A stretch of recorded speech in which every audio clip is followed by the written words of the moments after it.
Championship Gauntlet match, number one contender Gauntlet match.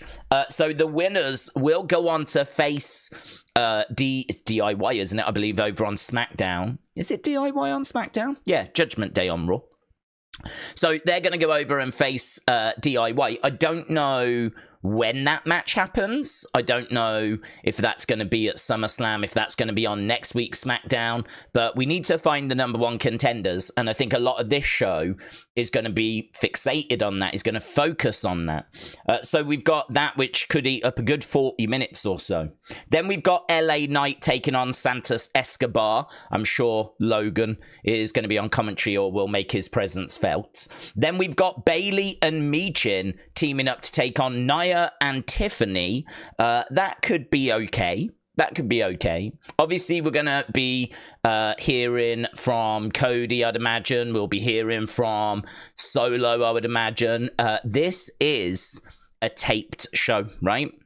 So what I would say is, I know that there's going to be a lot of people that are like, oh, what, taped? Like, spoilers are out there, blah, blah, blah. I haven't seen the spoilers still. I still don't know the results. Genuinely haven't got a flipping clue as to what's actually going to be going down tonight, right? So I genuinely don't know. But what I would say is that I've seen a lot of tape shows in the past, and they tend to add little talking points backstage, right? So even if you did know all the results tonight, it's still going to be worth watching, because there will be backstage segments and moments that will be talking points. Might not be massive. I'm not going to make out that The Rock is going to be backstage or anything like that, but it could be that, like, say, Adam Pearce agrees with Bo that we can do Wyatt 6 versus Alpha Academy, yeah?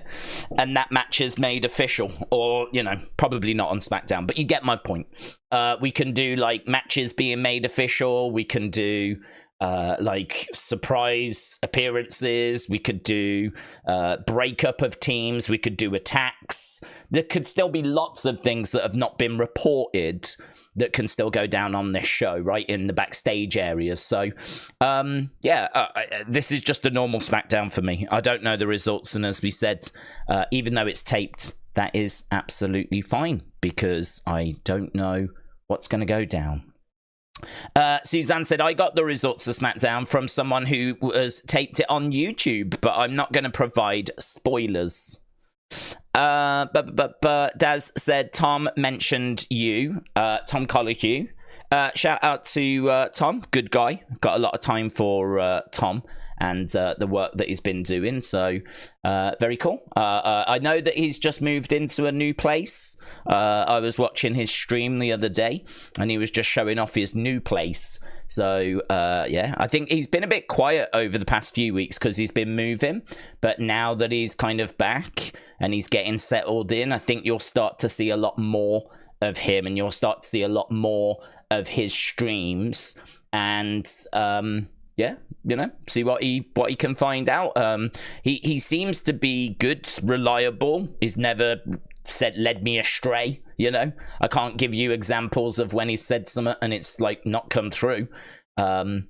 So yeah, he's definitely someone that I like to keep an eye on and know what they're finding out. He's someone that I think, in a world where you've got a lot of people that sadly make stuff up, you know, I mean, there's a lot of people that I think want to be the next, say, Sean Ross Sapp, or the next Dave Meltzer, or the next PW Insider, or the next WrestleVotes, or and so, you know, you do get a lot of accounts on Instagram and TikTok and Facebook where they're just like breaking news and they just make up a load of rubbish. And sometimes that gains traction, sometimes it gets them the attention they're looking for, but as we've said, we're not interested in that. I'm not interested in all of that nonsense. I want good, reliable information, so I'm always looking for good sources, and all I can say is that Tom's never led me astray, so definitely someone that I like to keep an eye on, know what he's doing, know what he's saying, know what he's finding out, and he seems like a nice guy as well, to be honest, when I've watched quite a few of his streams recently, so yeah, good. I hope life is treating him well. Laserjet Jordan said, it's official that WrestleMania will be in London in 2027.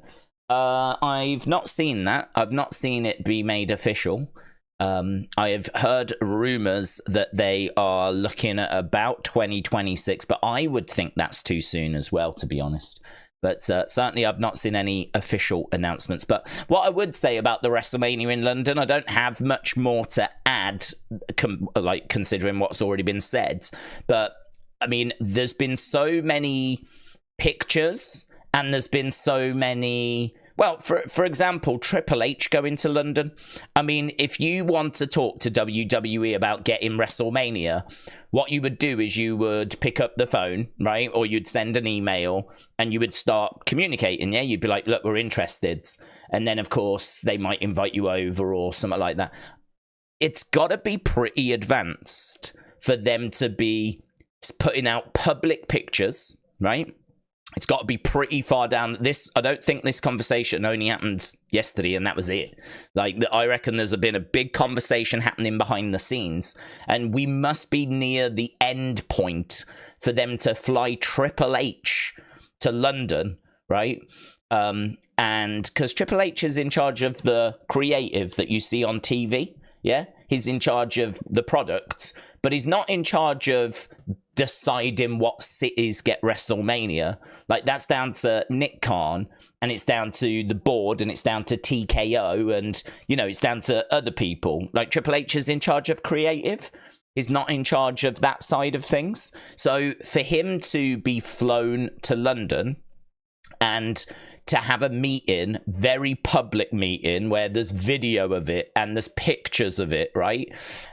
There's even a little clip, and I don't know if you saw this, but Sky Sports here in the UK, they were the reporter was in London, and he was like, we're here in London, and we understand that Sadiq Khan, the London mayor, wants to bring WrestleMania to London. He's reached out to Triple H. We haven't heard anything back yet, so time will tell if WWE are going to step up to the plate.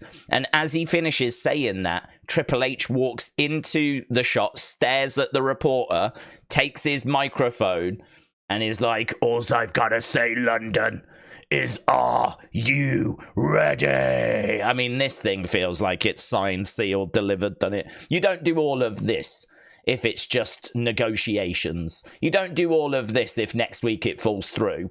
You don't do all of that. You don't get everyone's hopes up and get everyone bouncing off the walls going, oh my God, it's happening. It's finally happening.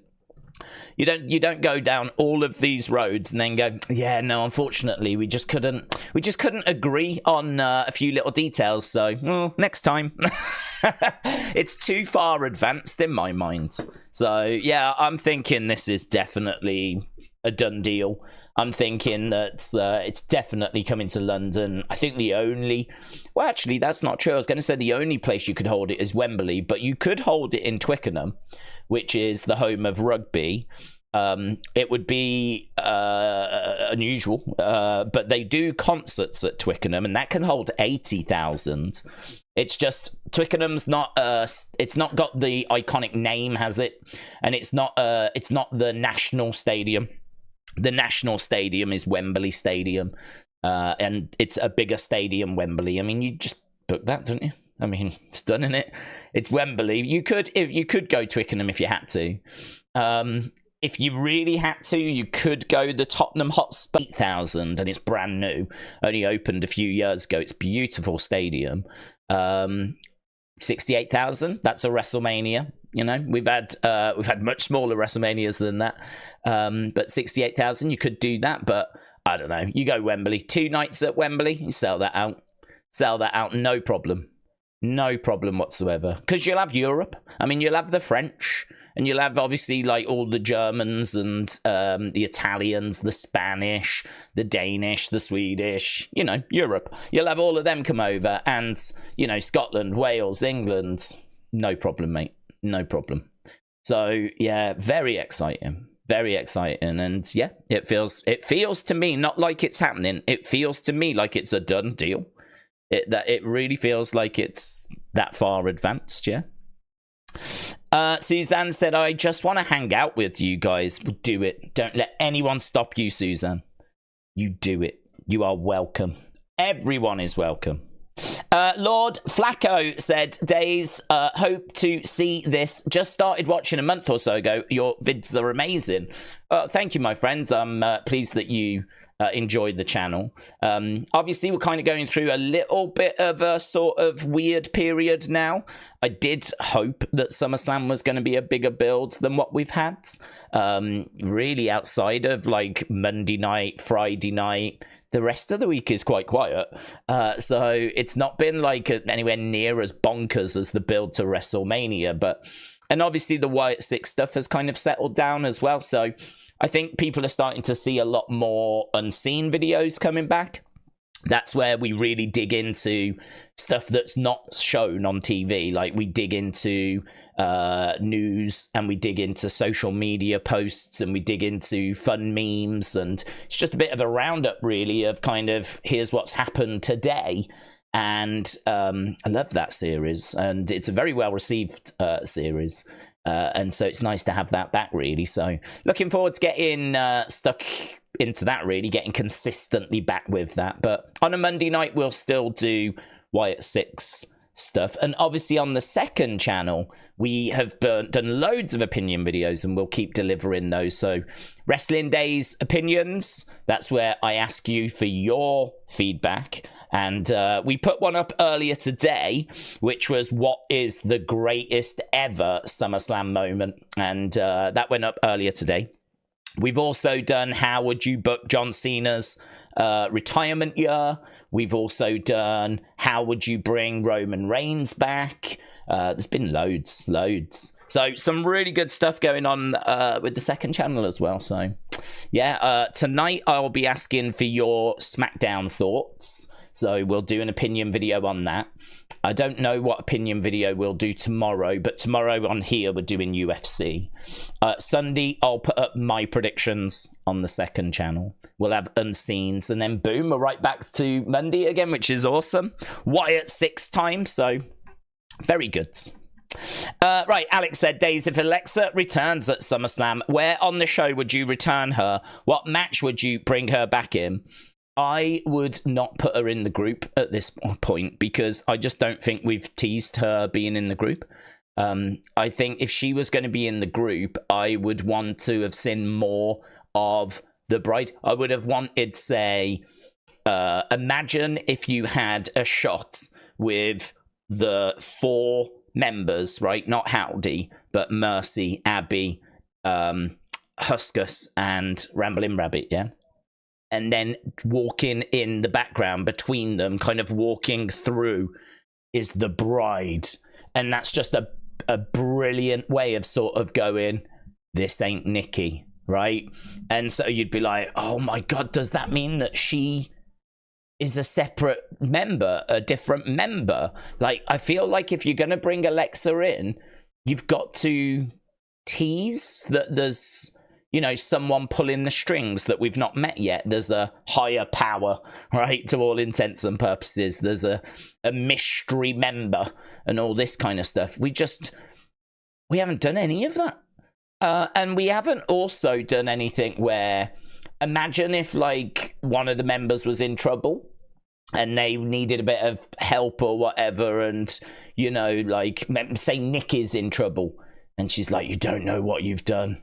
You don't know what you've done. You've awoken her up. Or there's so many ways that you could tease a new member coming in, and we've done nothing. We haven't done anything, right? I've had people go, no, we have. I think when they say this line, it means, no, come on. That's a reach. That's a reach. I'm talking about big, obvious, like, mystery teases. Who is this person? We haven't done any of that. So I'm wondering, do you bring her back as just Alexa? And then obviously you could have the Wyatt 6 very interested in bringing her over. And so maybe she doesn't come back and go straight into this group. Maybe actually she could be someone that Nikki is interested in, and maybe we do a bit of a Nikki Alexa kind of a program for a little bit. Because to be honest with you, there's not a mad rush to bring Alexa in. It's not like we need Alexa to come in for this reason. Like, it's not like, no, we need Alexa because what? Why do we need her straight away? We don't. So you could bring her in as the goddess, and you could then, while she's doing her thing, her kind of goddess thing, you could do like Nikki popping up in the background and kind of do really cool stuff like that. Show that Nikki is focused on Alexa. And then, you know, targets her, maybe builds to a match. And then after Nikki wins, like maybe they like carry Alexa away. And then the next time you see Alexa, she is changed. I sort of feel like there's a story that can be told there. Like you can flesh that out. If there was a reason, right? Let's say Nikki is being bullied by Bianca and Jade, and Nikki needs a female tag partner. If we were in that situation, I would be a lot more, yeah, okay, I get you. We need Alexa to be in the group. But because we're not in that situation, because there's absolutely no need for Alexa to come in and already be a member, I would be quite happy to go down the path of bring her back as goddess, and then have like Nikki target her, Wyatt Six interact with her, and eventually bring her in. I don't know at what point she would come in, but I'm quite happy with that slow story. I feel like in this day and age, people can struggle with the kind of slow pace of things. I think you've seen that with a lot of people that have struggled with the Wyatt Six, actually.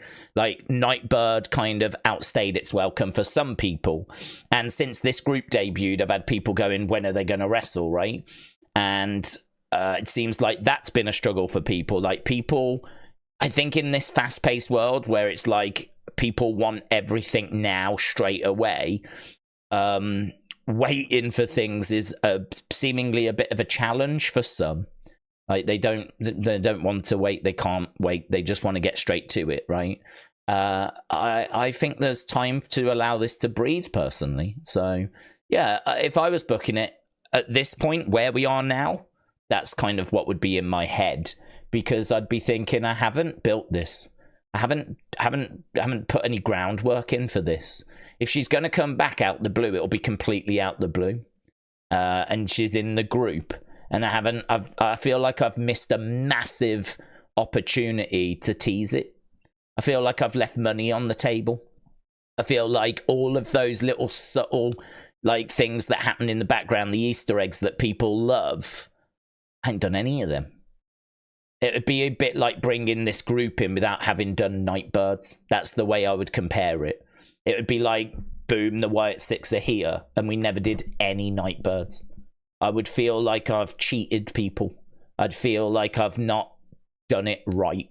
So, yeah, at this point, I'd be looking at something along those lines, which might be a disappointing answer for some, but actually we did a video on how would you bring Alexa back. We did that on the second channel, and I was very surprised at the number of people that said they loved Goddess and they would love to see the Goddess return. I was quite surprised at the feedback of that. So I think that there is definitely an appetite from some that would be interested in going down that Goddess road for a little bit as well, actually. Now, I think it was Tom Colahue who said that apparently when she comes back, she'll be doing a character that Bray had designed for her. And so, you know, that's what we can move into. So as we said, we can transition into that when she finally joins the group. So, yeah, I think there's options on the table. Brony says the Liv Rhea build has been great, and so has Drew and Punk until Seth got involved. Daze, regarding London WrestleMania, I don't know if you saw my comment on the unseen, but I wouldn't expect it in 2027. Bleacher said back in May 2023 they have committed to having it in Nashville. Okay, very good. But Daze, will you be streaming the wrestling part of the Olympics? After all, your username does have wrestling in it. Do you know, Tony, that's a good point, because I had people moaning at me going, why are you doing the Olympics? And I was like, well, I am Wrestling Daze, and there is wrestling in the Olympics. So I have actually used that exact thing to my advantage before. So I don't know, to be honest. I mean, yes, we do have wrestling in the name, but that doesn't mean we do all wrestling. Like, we don't stream Ring of Honor, do we? Or we don't do, like, the Pan Am Games or whatever, the Pan American Games. We don't do the Commonwealth Games.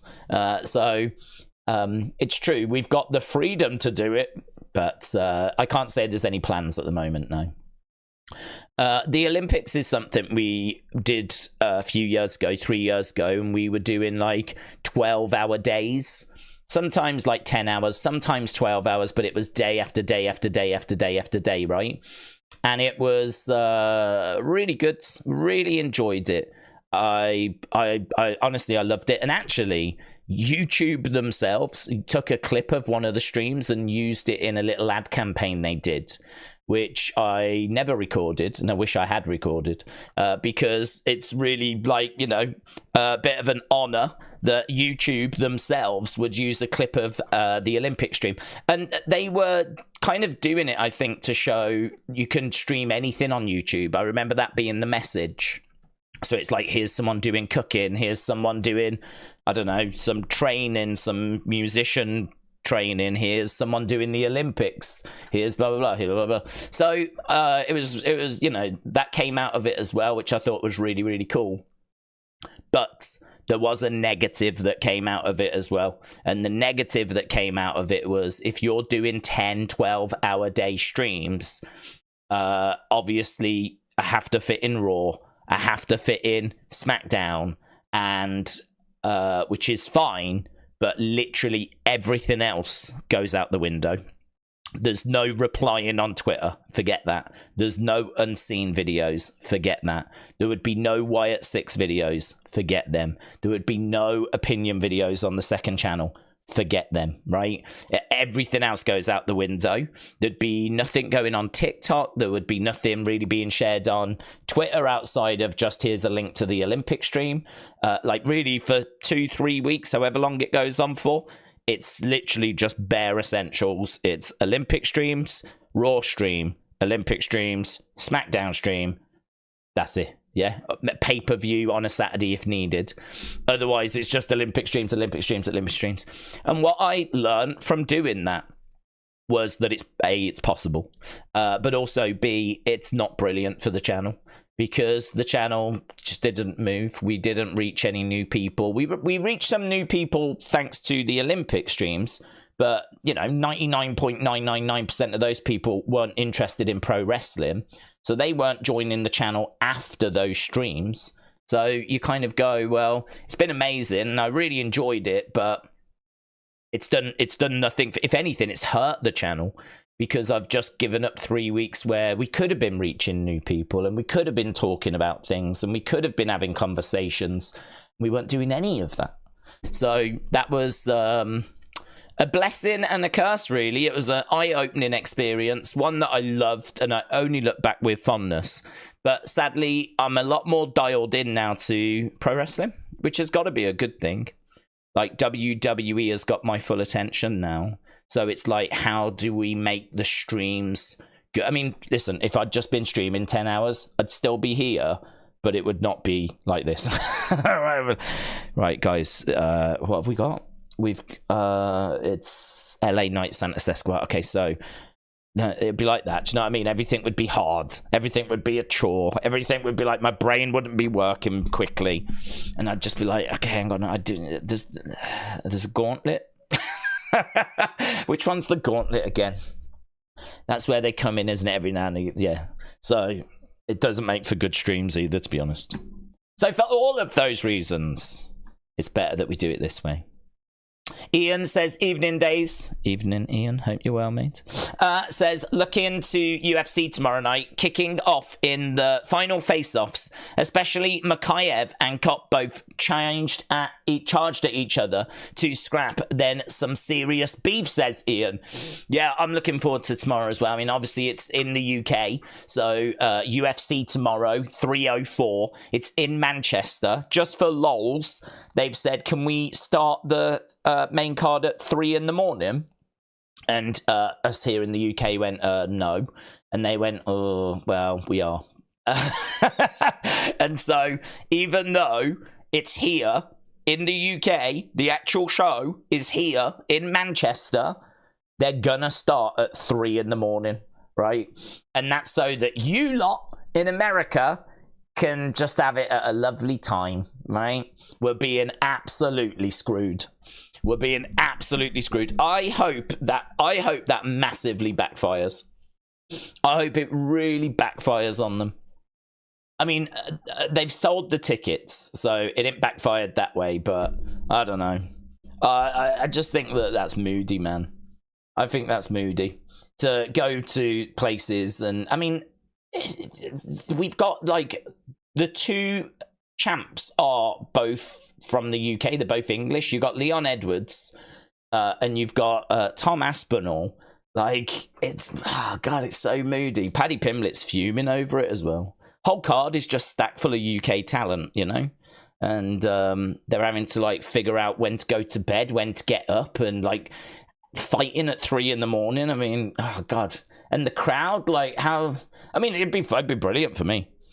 Do you know what? It's a show that's made for me. But that has caused some controversy, man. That has definitely got a few people upset. But all of that to one side. Should be a great show. There's some really good fights on it. And yeah, from the start, actually, because the first fight has got a girl that's, I don't think she's UFC quality, but she has got an OnlyFans. So, you know what I mean? Respect. So she's going to be fighting, and she's taking on another girl that I don't think's very good. She doesn't have an OnlyFans, but I'm very interested to see who's going to win that, because they're both not very good. And it's going to be an interesting fight, because I wonder if, because they're both not very good, the fight will actually be good, because they'll actually be at each other's level, or is it going to be a case that, like, it's just going to be a bore fest, man? It's just going to be awful. I don't know. I'm really intrigued, even by the very, very first fight on the early prelims, because I don't quite know what to expect from it, to be honest. Because they don't have, like, they're not the most skilled, they're not UFC quality, so, like, their skills are not going to be as crisp and as refined, and it's going to be a bit more wild. And I'm like, oh, I gotta see that fight, man. And as I said, one of them's got OnlyFans. That makes things, you know, interesting. So from the get-go, I'm excited for UFC 304, and I'm interested to see if the crowd are going to stay awake. By the time we get to the main event, right? Like, imagine if everyone was, like, just, like, settling down. Imagine if the whole crowd was asleep throughout the main show. It'd be hilarious. If I was going, I'd be in my pajamas. People should go in their, like, nightwear. All the women in their nighties, all the guys in their pajamas, and they should be taking sleeping bags and everything as, like, a silent protest. That'd be brilliant. So yeah, a bit of drama with UFC this weekend, but it just adds to the fun, doesn't it? Easy99 said the Paris Olympic ceremony is the first ceremony to be held on a river. Most happened on a boat or on a bridge in front of the Eiffel Tower. Yeah, that was... I didn't watch all of it. I saw about half of it, and I thought it was good and impressive. I didn't think it was maybe as mind-blowing as some of the other opening ceremonies I've seen, but I do think the weather really hurt. I think there was some really lovely moments that I thought was really fun. There was a bit where they were doing, like, all the big Euro dance stuff, you know, and they had all the big Euro banging tunes going, and they were on this boat with, like, a disco floor, and I was like, yeah, man, this music, you know, got, like, Freed from Desire playing. I was like, yeah, man, let's go. These are some tunes, man. So I was into that bit. And I thought that was good. That horse that was, like, galloping down the river, that looked cool for, like, a minute or so. But, I mean, it just went on for, like, 20-odd minutes. So I was like, come on, man. Just come on. So that kind of outstayed its welcome a little bit. But when you first saw it, you was like, yeah, man, that's good. I can vibe with that. I like the cauldron as well and the balloon. But that's different. Looks cute. Looks, like, you know, look nice. Really. Look good. and kind of fits in with like Paris being like love and all that kind of stuff. You know, it's in a hot air balloon and it just rises. It's not like this kind of big metal cauldron or anything. It kind of fits, I thought, so that was nice. Celine Dion was amazing. Eiffel Tower looked amazing. Gotta say, massive shout out to the American team as well, because I thought a lot of the teams on the boats, like certainly the Great Britain team, looked like drowned rats. I mean, the rain was coming down. They've all got their, like, you know, the wet jackets on. And the rain's coming down. They're all like hunched up like this. They're like waving and waving the flags, and boat after boat was going by. And a lot of people will look like that. They were all like scrunched together, trying to keep warm and keep dry. And they were like waving their little flags. And then the American boat came along, and I'm sure there were people that were wearing those, but it wasn't all like this. It was like, yeah.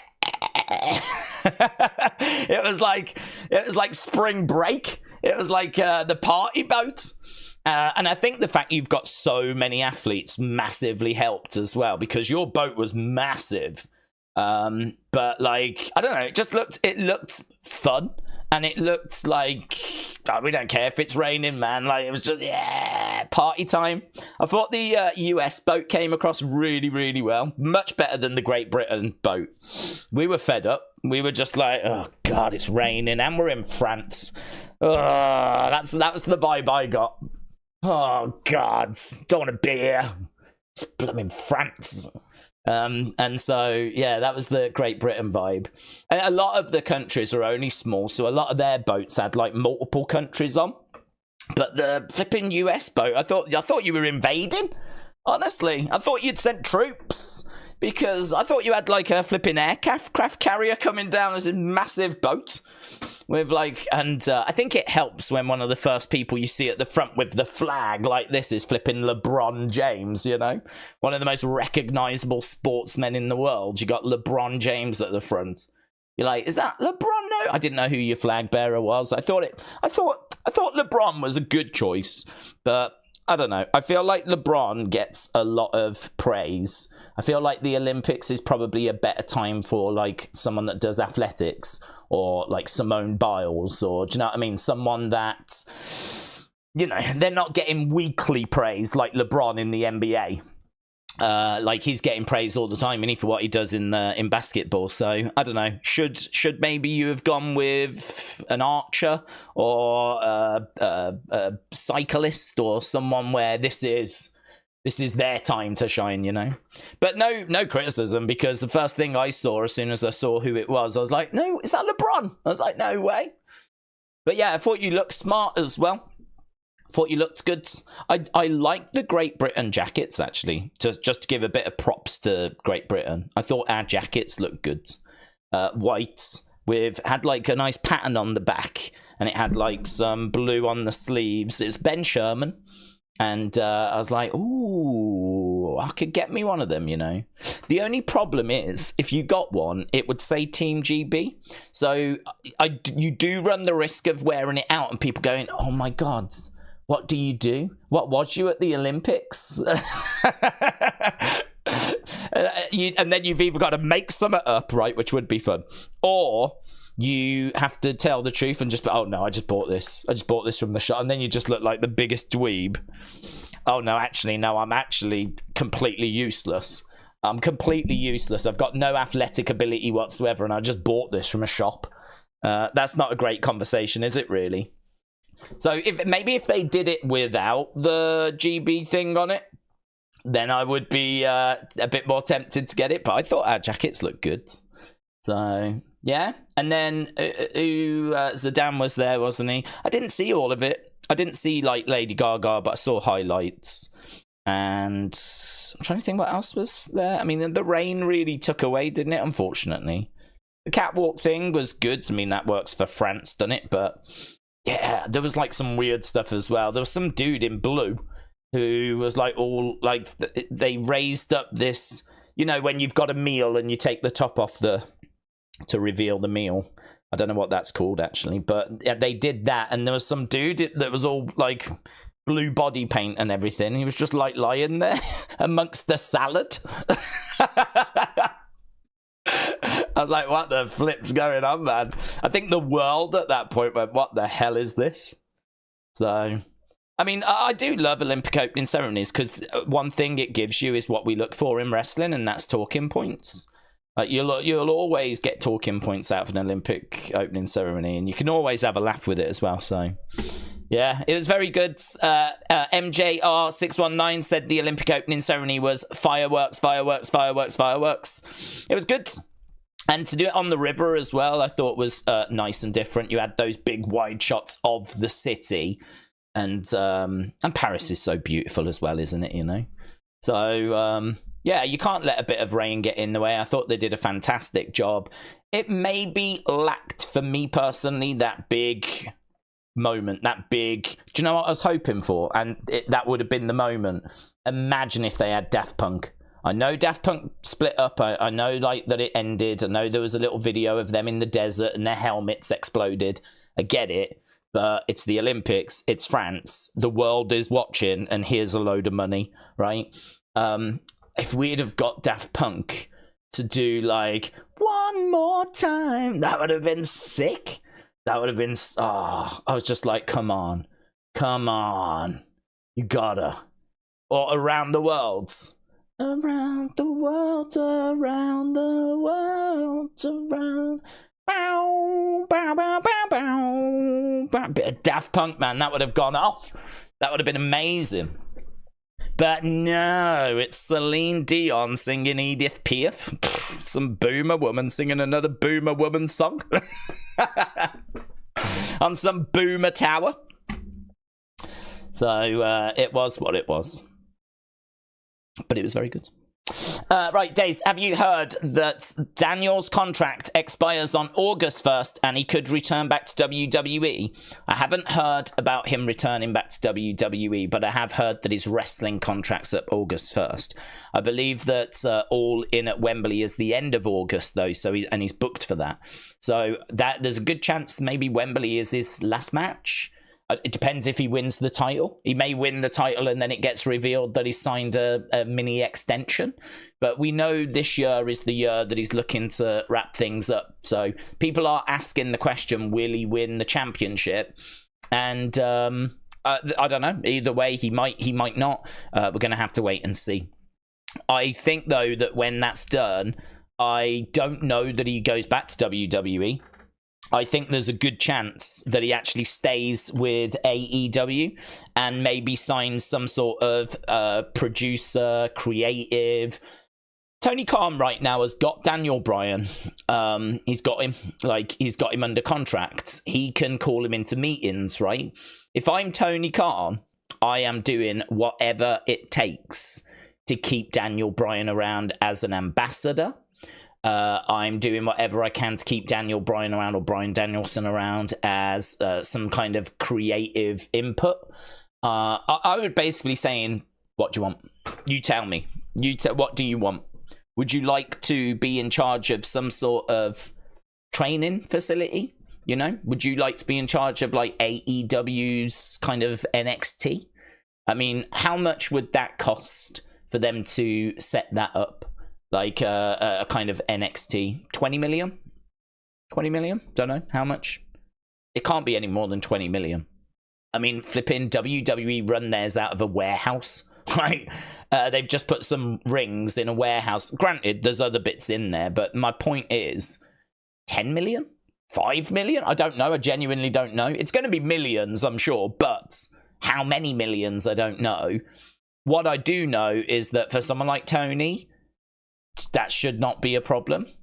You know, that's, you know, paying for that is the same as paying, I'd imagine, for like a massive superstar, like a CM Punk, 10 million, CM Punk, 15 million, CM Punk. I don't know how much Punk was getting, but it must have been around that ballpark, because that's what the top stars earn in WWE. I think Roman's around that, Brock's around that, so Punk's going to have been around that. So, yeah. You could create a new training facility. If it means you get to keep Daniel Bryan and all of Daniel Bryan's passion and his knowledge and You know, if I'm Tony Khan, I'm like, all right, fine, done. Let's go. I'll do that. And do you know what? They flipping need it as well. Like, that ain't just for keeping Daniel Bryan. That's for making your product better. So you're going to get results out of that. You shouldn't see it as a waste of money. That's an investment. You're investing in your own company, and you're going to get money out of that. So, or you're going to get, like, you know, something back from that. I mean, look at the money they spent on NXT, and look what's come out of NXT. NXT has paid for itself, like, God knows how many times over. So, yeah, it is a concern if you're Tony Khan that you may be about to lose Daniel Bryan. But again, ask him what you want. Do you want to be a producer? Do you want to be on creative? What do you want to do? If he said training, I want to be like in charge of like an NXT, that's where it's going to cost you probably the most money. But at that point, I'd do it. If I'm Tony Khan and I've got access to that kind of money, I've got access to, do you know what I mean? His dad's a billionaire. There's money around. Fine. You know, fine. We'll build it. Just, you got to bear with me. We've got to build it. But, like, you know, let's do some tryouts. Let's see what talent is out there. WWE are doing tryouts, aren't they, for SummerSlam? And apparently the streets are saying that, is it Holyfield's son is going to be trying out? Evander Holyfield's son's going to be going. So I think it was Holyfield. It's one of those big boxes. I've got it in Unseen. I got tagged in it. Is it in WWE or is it in Other? It's in Other. Give me 1 sec. It is, yeah, Elijah Holyfield, son of legendary boxer Evander Holyfield, will attend the WWE tryouts that are being held during SummerSlam. So that was Edward that tagged me in that, and that was courtesy of WrestleFeed. So that's in Unseen later. Right, after doing a deep analysis in finding why AEW viewership went down, part of it was due to you stopping the streams, says Tony Khan. No stream equals no promotion. What would it take to get you to stream it again? Well, I wouldn't stream it whilst Tommy's streaming it. So it's a case that, yeah, I wouldn't touch it whilst Tommy's doing it. So that would need to stop first. And then... I don't know, to be honest. Probably not a great deal, because there are a few things going on in AEW which I do think's pretty good. Like, I'm really into that Tony Storm Mariah May feuds. Like, I think that's good. So I don't actually think it would take all that much. I've said before, it's not a case of having like a hatred for AEW. It's more a case of I just got bored with it. I couldn't find anything that appealed anymore. It was just an honest, this isn't working for me, brother. That's what it became.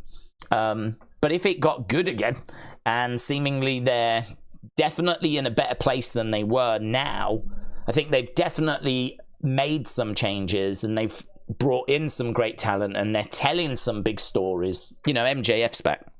That helps. Osprey's in and settled and having bangers. That helps. Mariah May has turned on Tony Storm. That helps. Bryan Danielson's going to be leaving soon or retiring. That helps, because you don't know how long you've got left to see him, right? Okada is in, which I don't know what he's doing, but I do rate Okada. That helps. So, you know, there's lots to look at and go, well, I like that, I like that, I like that, I like that, I like that. You just need to keep giving me more of that kind of, you know, give me reasons to tune in. Don't give me, like, talent that doesn't even belong at that level and try to push it as, like, no, they're good, you know? Like they were doing with Jade Cargill, where she was, like, a solo star. I mean, granted, she's on WWE TV, but she's in a tag team. So she's protected to a degree, right? But like, and she's learnt loads, but when she was on AEW, she was a solo star, and she was their mid-card champion, and you could see she was limited. So it's like, I get she is a future star, I get she looks amazing, but she shouldn't be on the platform that she is right now. She should be like dominating AEW's NXT. So yeah, it's like those are the things that I found frustrating. You know, Julia Hart, I found frustrating. She's a cheerleader who can't wrestle, or couldn't wrestle. I'm sure she's improving, but she was nowhere near Dynamite levels when I was watching. She was NXT levels, where she was like Thea Hale, where she's learning. But again, you're putting her on your main show. On your main show.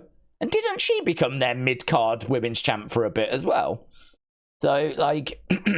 just loads of like talent like that just didn't belong at that level, that needed to be in a developmental system. And I think let's do less of that. Let's do more of, you know, talent that does belong at that level. Your Jamie Hayters, your Tony Storms, your Mariah Mays, your Swerves, your Bryan Danielsons, your Ospreys, your Okadas. But they've got all of them now, you know? There has been a big injection of talent, and everyone is continuing to improve, aren't they? So I feel like they're in a better place than they've been for quite a while, actually, AEW. It's just, I think the damage has been done a bit, you know, in the sense of, I think a lot of people gave up on it, and now they're probably back to putting on some sort of decent show, and people are not coming back yet. They might do, though. They might do. It might, you know, the long-term future might be fine, actually, for them. Maybe they have turned the ship around in time.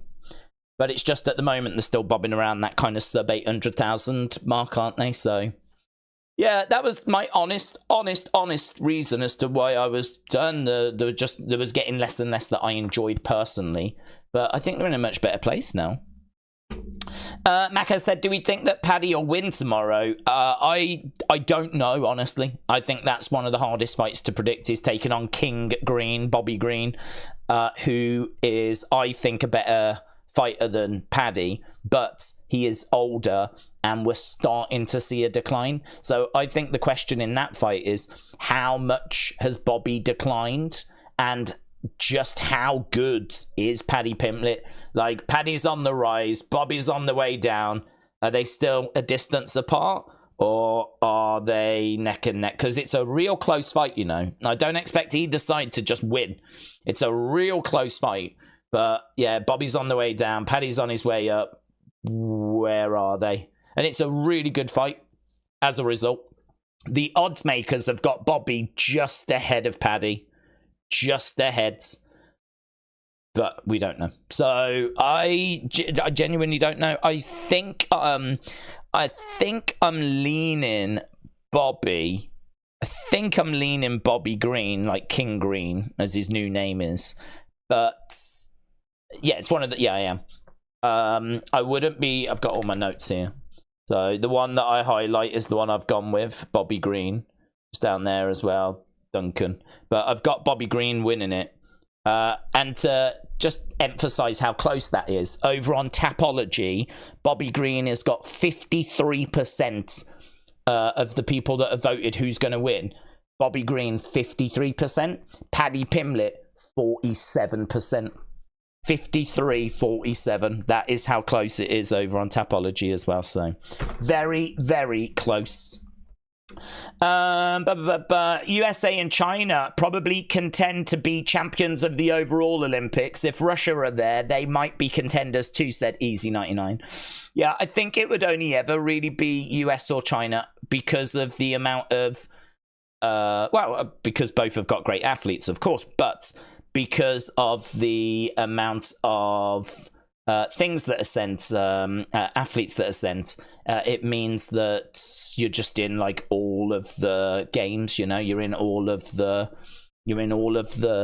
sports. So I think it's tricky for some of the other nations to kind of match that. So really, I don't think that too many nations worry about like topping the thing, because I just don't think it's possible. So it will be between those two. In regards to the rest of the table, though, I just heard that France are hoping to finish in the top 5. That's their goal. They want to finish in the top 5. Now, actually, since London 2012, the UK has massively improved when it comes to the Olympics. Great Britain, massively improved. Before, like, we were like, oh, I don't even know where we were on the table, completely like nowhere. We'd win a handful of medals and that's it. But when we hosted it in 2012, there was obviously a lot of money put into the Olympics to make sure we did ourselves proud. And I think we were like 3rd or 4th or something like that on the medal table. Just completely like, what is this? And yeah, like since then we've been brilliant.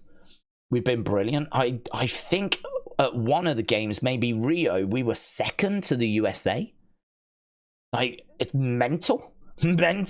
So I am definitely looking at this, and the only thing that we care about here in Great Britain is beating Australia. That's the only thing we care about. There is always a rivalry between us and Australia, and we always tend to just pit them, to be honest. Right, past few years, we tend to just pit them, but it's always really, really close. It's always really close. So that's priority number 1, is beat Australia. Priority number 2 would be beat the French. That's priority number 2. Right, and then priority number 3 would be top 5, ideally. If we, you know, because if like France, I don't know, 8th, Australia are 10th, and the UK was 7th, I'd take that. That's fine. We beat Australia, we beat the French, but we need to beat Australia, we need to beat France, and we need to be ideally in that top 5. That's what we're looking for. But I don't know how good our team is this time around, to be honest. I haven't really heard the projections or anything, so I don't know. I genuinely don't know if we stand a chance at that. But yeah, I'd be stunned if USA don't top the thing, China 2nd, and then yeah, I don't know. Could the UK be in the mix? What's your double main event for WrestleMania 41? Cody, Randy, Roman, Rock, or Cody, Rock, Roman solo? Probably Cody, Rock, Roman solo. Probably Cody, Rock, Roman solo, yeah. Because I think that Cody, Randy, Roman, Rock is better. But I think that I don't know if you put in too many eggs into the basket there. Like, I feel the streets are saying that Cody, Rock next year, and then Rock Roman at WrestleMania 42. So if that is where we're going, then I think that sets up the next 2 WrestleManias, doesn't it? That gives us 2 massive main events. So you could do Cody, Randy, Rock, Roman. I suppose then you've still got Cody, Rock the year after. So I suppose you could still go that way. But the streets are saying it's Cody, Rock, and then it's Roman, Rock the year after. So Rock main event in the next 2 WrestleManias, apparently. Which makes sense, doesn't it, when you think about it? Because it's The Rock, and he's going to put himself in the main event of WrestleMania. So it doesn't really matter what we want. It doesn't matter what we want. I think if your main event of WrestleMania doesn't include The Rock for the next couple of years, then you don't know The Rock. Because he's going to make sure that he inserts himself in that flipping main event, whether you want him or not. Trenton said, I've seen spoilers for tonight, but I'm going to be quiet. Thank you, Trenton. It would be lovely if everyone would observe that. I have not seen them personally. Genuinely, I have not seen them. But I don't know what we're going to get as well backstage. As I said earlier, I don't know what that's going to hold. So, yeah, we've got matches that are going to be taking place that have been pre-recorded. But the backstage stuff that's also been pre-recorded, that has not been seen. So what show are we going to get tonight? Ellis Dub says, hello all. Hello, Ellis Dub. Hope you're well. Ellis Dub, a member for 48 months. That's longer than I've been streaming. That is amazing. So, Ellis Dub, shout out to you, buds. Ryan, shout out to you, my friend. Says, evening days. If you was Triple H, if I was Triple H, I'd be going home. And you would not see me for a while. because me and Steph would be having special time. If you use Triple H, how would you book a baby face Roman in reality? And would you book him in a fantasy world? Love those videos. Keep up the good work. How would you book him in reality? How would you book him in a fantasy world? I don't know what you mean by fantasy worlds. In regards to how would I book a babyface Roman, we've touched on that on a video on the second channel. So it's kind of all in there, really. So I may sound a bit like a broken record, but I mean, for me, I'd bring him back at SummerSlam, and I wouldn't have Jay and Sammy with him. I would just have Jimmy with him, because I do think that, again, you need to see them trying to recruit people, right? I mean, I can get with the fact that he has reached out to Jimmy and managed to convince Jimmy, because they both got attacked by the Bloodline, yeah? So it's pretty easy to see why Jimmy would join up with Roman again, because they both got attacked by Solo. They both got wiped out by this new Bloodline, right? So I don't feel like that's too much of a jump as to why they've come together.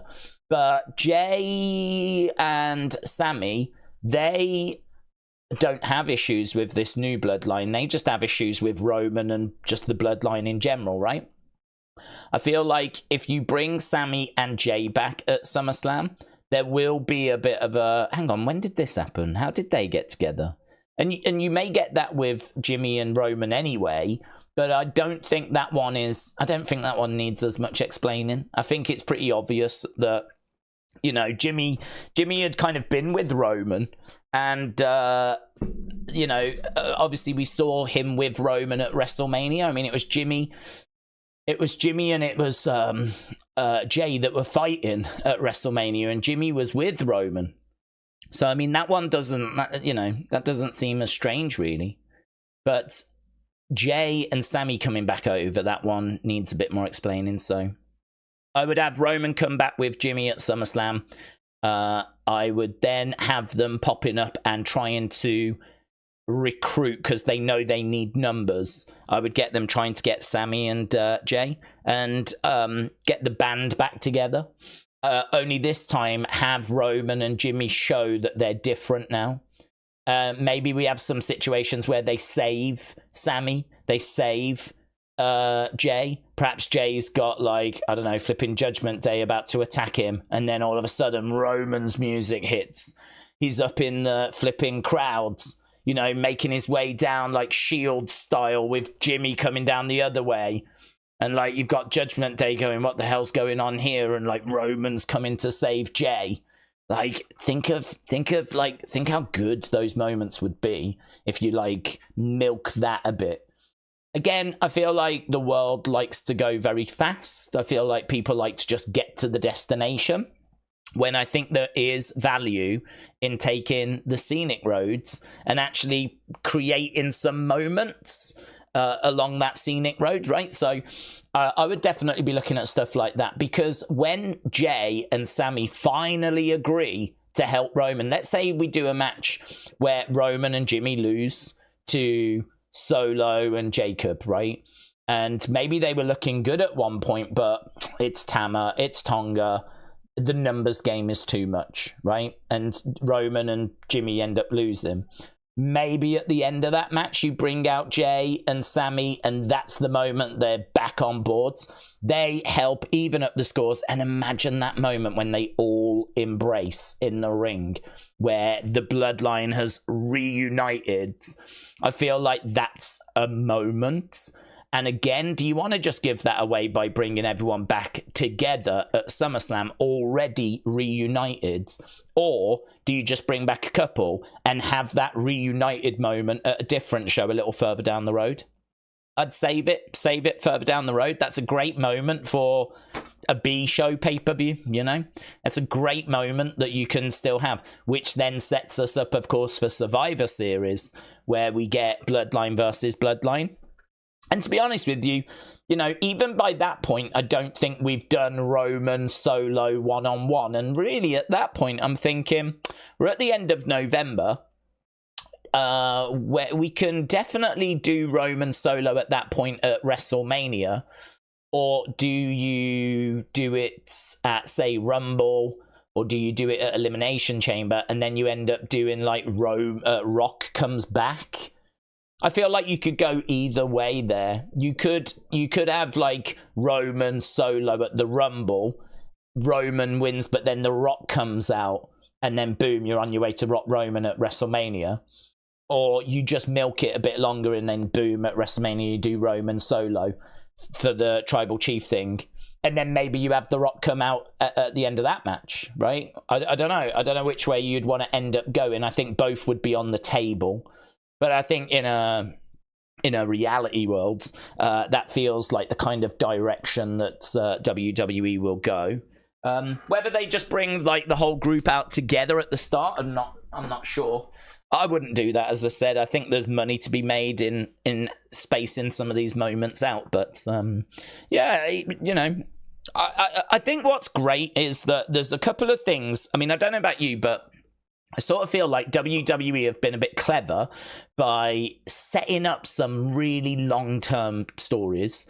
And like, we know that Roman is coming back, and we know that like Solo calling himself Tribal Chief is going to have repercussions in the future. We know that Cody and Rock are gonna have a match because of what happened the Raw after WrestleMania, right? So there's a couple of things that are gonna happen that we've not got to yet. And I think that has been brilliant for keeping us engaged with WWE, even when the shows haven't always been spectacular, right? Like, we could watch SmackDown tonight and it could be rubbish, but it doesn't really matter because we know what's coming up. We know that Monday will be good. We know that SummerSlam's literally just next weekend. And we know that Roman's coming back. We know The Rock's going to be back. We know that Rock and Roman is going to happen. We know that Rock and Cody is going to happen. We don't know when. We don't know how. But we know these things are going to happen. And so WWE feels like it's got some short-term stories. It's got some mid-term stories. It's got some long-term stories. It's cooking on lots of different levels. You know, it's doing lots of different things at the same time, and it's in a really, really good place at the moment. It's in a really good place. So I am disappointed SummerSlam's not bigger, in the sense of, you know, the past couple of days I found myself doing unseen videos, and I've started them going, well, it's been a bit quiet today, but let's have a look at what we do have. And, you know, we always have a good time with the unseen videos because, yeah, you know, for example, yesterday we got the news about WrestleMania in London, right? So, I mean, that was big. But it's not really connected with a build for SummerSlam, is it? You know, there's not really anything there. We did get the Drew deleted tweet, though. That was in Unseen as well, where he posted a picture of him with Jungle Boy and then deleted it, which is obviously very interesting because who told him to delete it? Why did he delete it? Was he made to delete it? Kind of interesting. Did he cross the line? So that's kind of connected, but I mean, it's nothing compared to what we had at WrestleMania with Rock dropping those epic promos, you know? Nothing compared to that. So I was hoping for more on that front, to be honest. I was hoping for a bit more stuff to play out on social media. But, I mean, look, it is what it is. It's coming up now. I mean, it's next weekend. It's going to be a massive show. The streets are saying that it's a 3-hour pre-show. So maybe we'll get a match on the pre-show. I hope so, if it's 3 hours. And obviously, we will be live. I've already set the stream up. Feel free to leave a like. It's greatly appreciated. Definitely need that to get to 1,000. And, yeah, all good. I'm excited for... I'm just excited. I'm really... You know, it's funny because... we could have done the Olympics and, you know, that would have been fun. But I'm just really so excited about what WWE are doing at the moment that I don't even think about it. Like, it's not something that I'm like, oh, should I, shouldn't I? Have I done the right thing? Have I not done the right thing? Should I have done it? Should I have not have done it? I don't know. I haven't got that feeling. I'm just so dialed into WWE. There's so much stuff that I want to do, you know. I've got to tell you as well, I'm so loving going back. And a big thank you to people that have, like, donated, like, this year. Because I've said, I put that money into this PC, this other monitor, keyboard, all that kind of stuff, right? So I've got another PC now, a second one, which allows me to record the show as it airs, right? That then means that I can take the reaction from this stream, I can take the footage from that PC, put them together, and then I can create those TikToks that I'm sure people are seeing, right? And I've never been able to do that before, but I can do it now. And I'm so enjoying kind of going back and getting classic footage and getting old reactions and kind of putting them together. I put a few up the other day. I put one up of when Becky turned heel on Charlotte from like 2018. I've got the reaction for that because we were streaming. We've been doing these streams for 6 years now. So, I mean, think of all the moments that I've got reactions to and, like, you know, things that we can do reaction clips of. So I put that one up, and that was a really fun one to go back to. I also put up when The Fiend lost to Goldberg, which is literally like a minute of me going... me just not believing what I'm seeing. I'm like, can't believe it. So that was, I can't say a fun one to go back to, but an interesting one to go back to. I also put up my reaction to the first episode of the Firefly Funhouse. And actually what I might try and do, I haven't done it yet, but on Sunday I should have my reaction to the second episode of the Firefly Funhouse. So I've put the first one up. I'll put the second one up when I first see it for the first time. So I'll get that one. And what was the other one I did? Oh yeah, Bayley's debut on the main roster, which I loved, because we didn't know that she was going to be the mystery partner for Sasha, but we sort of hoped. So I was actually watching that with my, like a purple shirt on. I had some purple tassels. I had my Bayley headband. I was all Bayleyed up, right? I was ready. I mean, it would have been very disappointing had it have been someone else, but it was Bayley. It did turn out to be Bayley, and it's a really fun moment. I did like when she finally came to the main roster. So, but yeah, there's so many great moments and reactions that we can go back to. You know, we could go all the way back to really anything from the past 6 years, really. And I'm so enjoying kind of doing that and putting them up and seeing some of the reactions of people going, oh, I remember this was great, or I can't believe they had The Fiend lose. And I'm just having a lot of fun with that at the moment. So yeah, this is what I'm saying. I'm not missing the Olympic stuff because my head is kind of all there. Big Time said, did you hear about Warner Brothers Discovery suing the NBA after matching an offer with Amazon?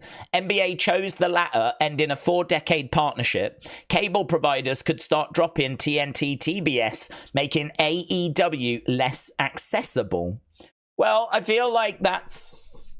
I mean, I don't know. I mean, look, that is obviously going to be a concern to AEW, but that is... There's so many twists and turns that this can kind of go down. I sort of feel like what AEW need to do is put out the best product possible to get the most interest possible. I mean, they're not necessarily tied to Warner Brothers Discovery. I think they would like to stay there.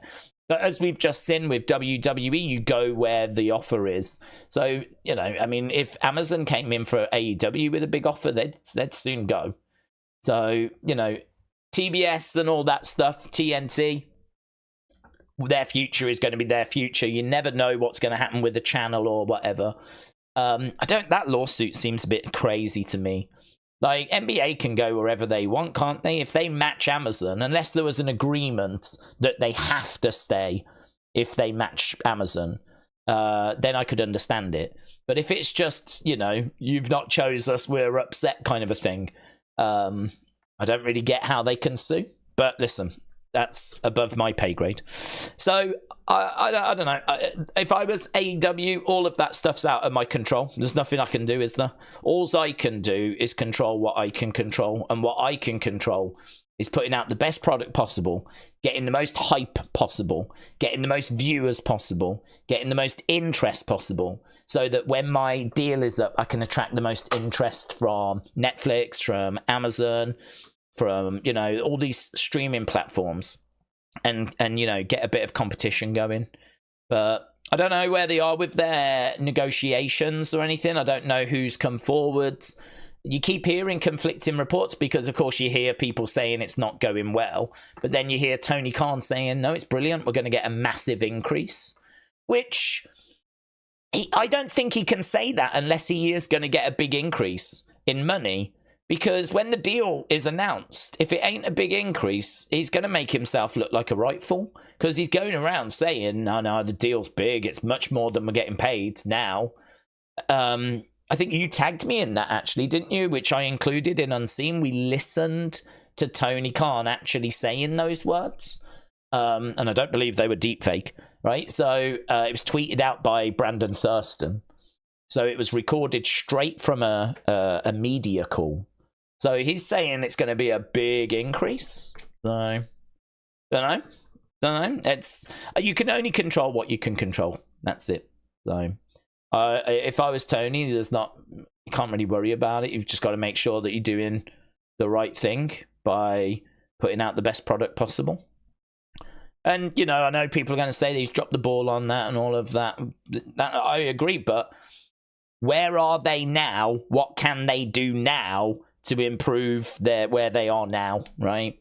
And you can only do what you can do, isn't it? So I've said before, we're so fortunate to live at a time where we can look and see and learn, because there's a billionaire that's just come in, just created a company out of nothing, a wrestling company out of thin air, right? Got it onto TV, bought loads of talent, and we're watching what works, what doesn't work, what affects the ratings, how much the show before has an influence, which has been very interesting to learn about. Big Bang Theory, looking at like declines, ticket sales, public perception. Like, we're learning so much. It's like a flipping free education that we're getting at the moment in wrestling economics and wrestling business, all thanks to AEW coming along. So I'd say, like, yeah, look at all the data and just take from it what you will. And it's very fortunate that we're getting all of that right now.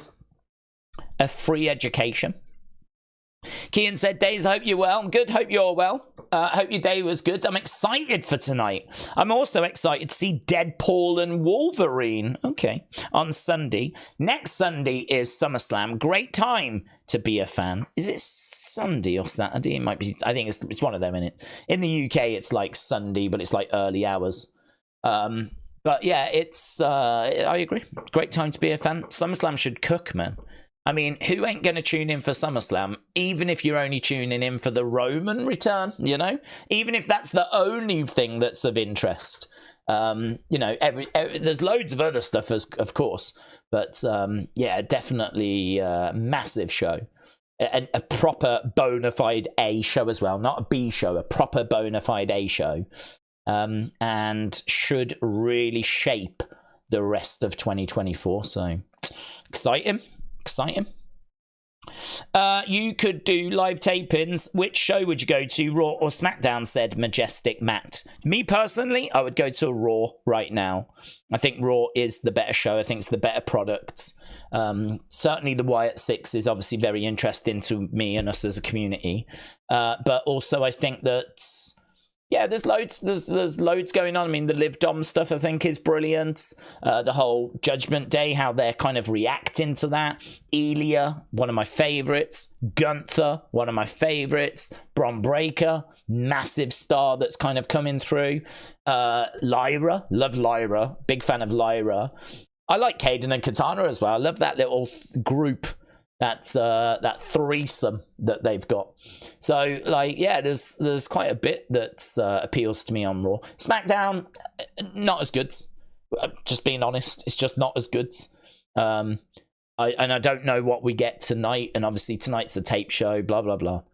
I think the interest in tonight will be a bit down as a result. I think people may have seen the results, and for them maybe this will be a show they're not as engaged with. But yeah, I think that this has still got plenty about it. I mean, Bloodline, it might not be the Bloodline, but with Roman coming back, this show is about to completely switch up, innit? With Roman coming back, if he's going to be on SmackDown, SmackDown's right back up there then, with that one change. So, yeah, Raw, but that might change very soon because there's some brilliant stuff on the way. James said Beth Phoenix no longer under a WWE contract. Yeah, I think she was only doing ambassador stuff though. So what with Adam Copeland now being in AEW, you could understand her potentially wanting to just do something over there. So there's a good chance AEW get Beth Phoenix, which would be a good pickup for them, to be honest. It ain't going to really change much, but it'll be a good little pickup for them. Big Time said that's exactly what happened. Warner Brothers Discovery posted a statement mentioning that we are entitled to retain NBA. The money Warner Brothers Discovery is paying to borrowed money, adding onto the 40 billion debt they already have.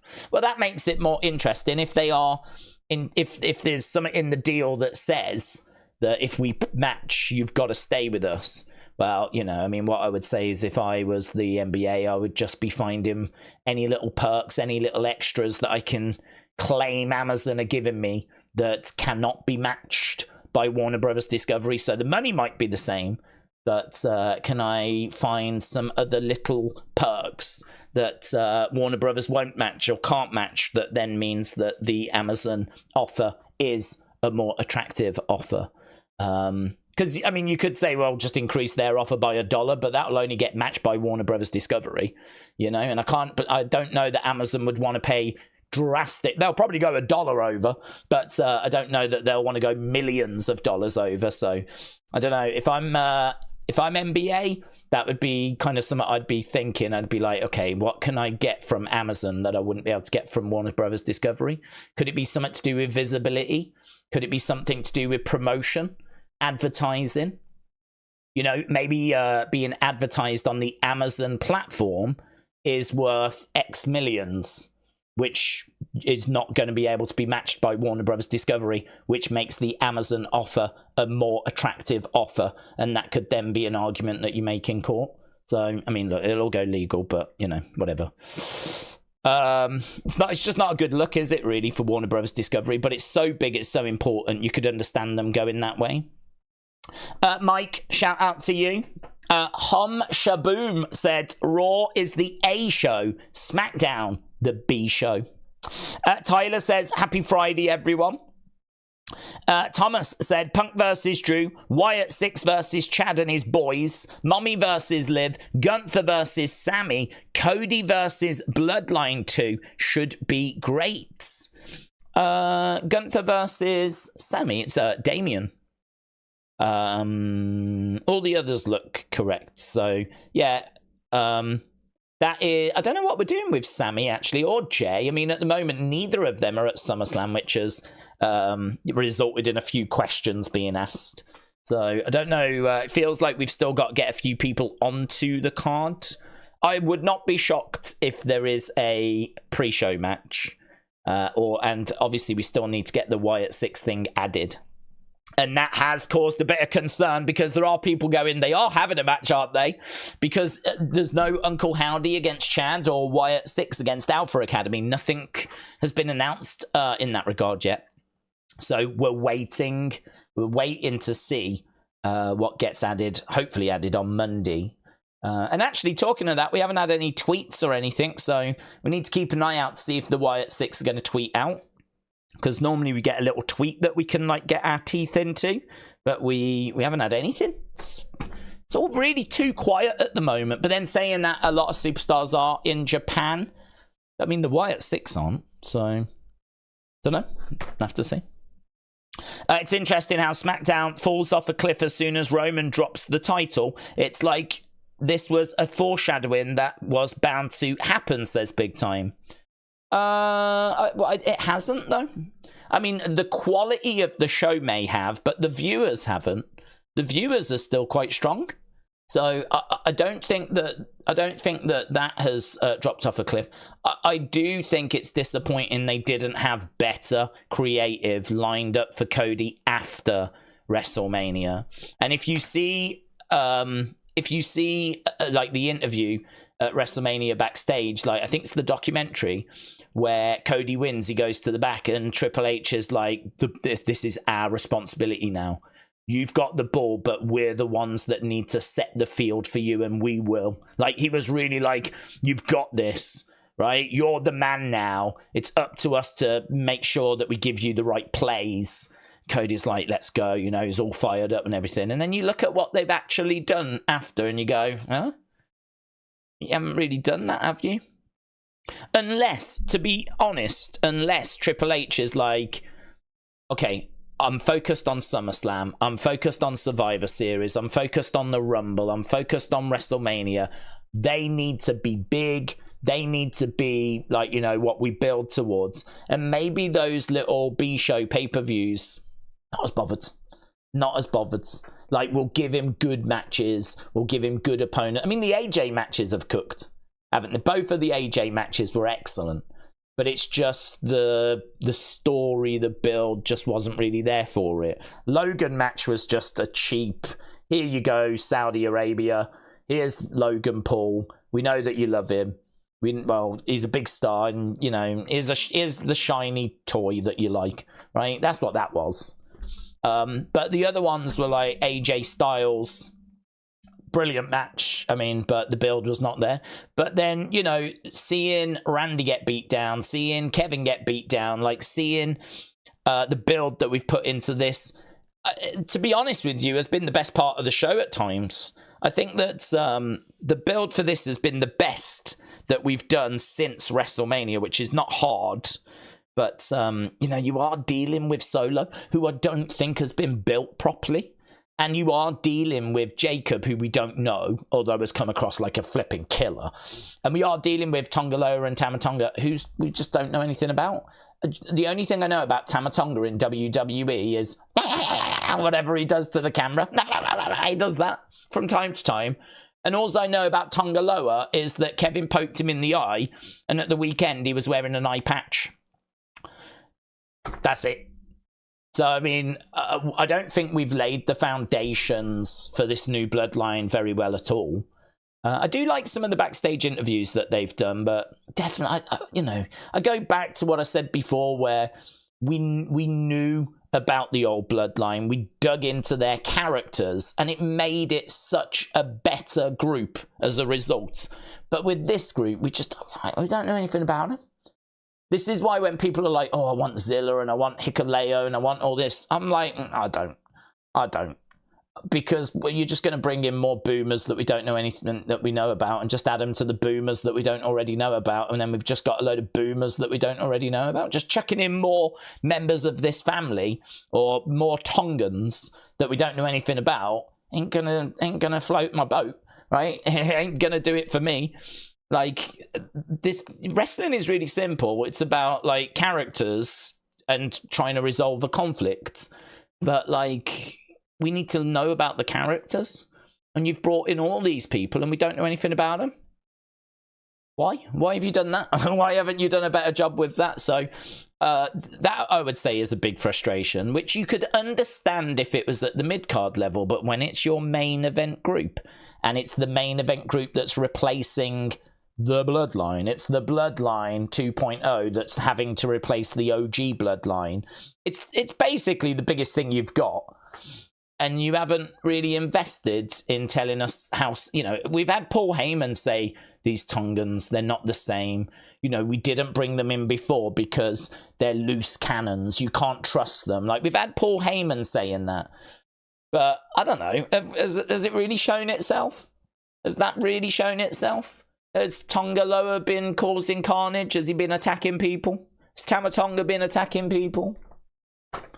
I just think they've dropped the ball with it, to be honest. So I don't, for me personally, I don't look at the Cody reign and go, Cody sucks. We should never have put the belt on him. I think that people that say that, I could be wrong, but I think people saying that have got an agenda, in the sense of they were probably anti-Cody getting the belt in the first place. And now he's got the belt. They want to go, see, we knew this was going to happen. We knew this was going to be rubbish. This is why he shouldn't have got the belt in the first place. No, we did the right thing at WrestleMania. We finished the story. It's one of the best WrestleMania moments. It was epic with the Undertaker and Rock and all that. I mean, WrestleMania 40 is amazing. And finishing the story was the right thing to do. And I've said before, like, finishing the story, that shouldn't have been Cody's only aim. Like, I think it'd be really disappointing if one of the last things Cody ever did was finish the story, because then you would always have the question of, but what would the title reign have been like? Or what other stories could we have told? You know, you've got Cody that's red hot. Why was that the only thing that he was ever going to do? Why couldn't we have finished the story and then looked at a Cody title reign, had him lose the title, try and win it back? Like, just treat him like every other superstar. Like, why couldn't we have done that? And we are doing that, which is, I think, brilliant. I think brilliant, because I would always want to have known what a Cody title reign would have looked like. I would have wanted to have known when he lost it again, what stories are we telling for him to win it back? You know, the first one was about finishing the story. Well, what's the second one going to be about? How do you make that engaging? How do you make that interesting? How do you keep the Cody character going, right? Because his whole career he's had this weight of a Rhodes has never won a world title in WWE. And, you know, his whole career, he wanted to be the person to do it. Now that weight has been lifted, what does Cody look like? What does a Cody Rhodes look like? I think that was a question that was worth finding an answer to. And I think we've got the answer, in the sense of, obviously, he's had this belt now. And I think it's too lazy to go, this Cody Reigns sucks, Cody's rubbish. It's just not, you're not addressing the problem. You're not looking at where the issue is. The issue isn't Cody. Cody is not a different person than before WrestleMania. He's the same person, putting out the same matches, cutting the same promos. So he was loved before, and now that he's got there, some people are like, nah, I should never have finished the story.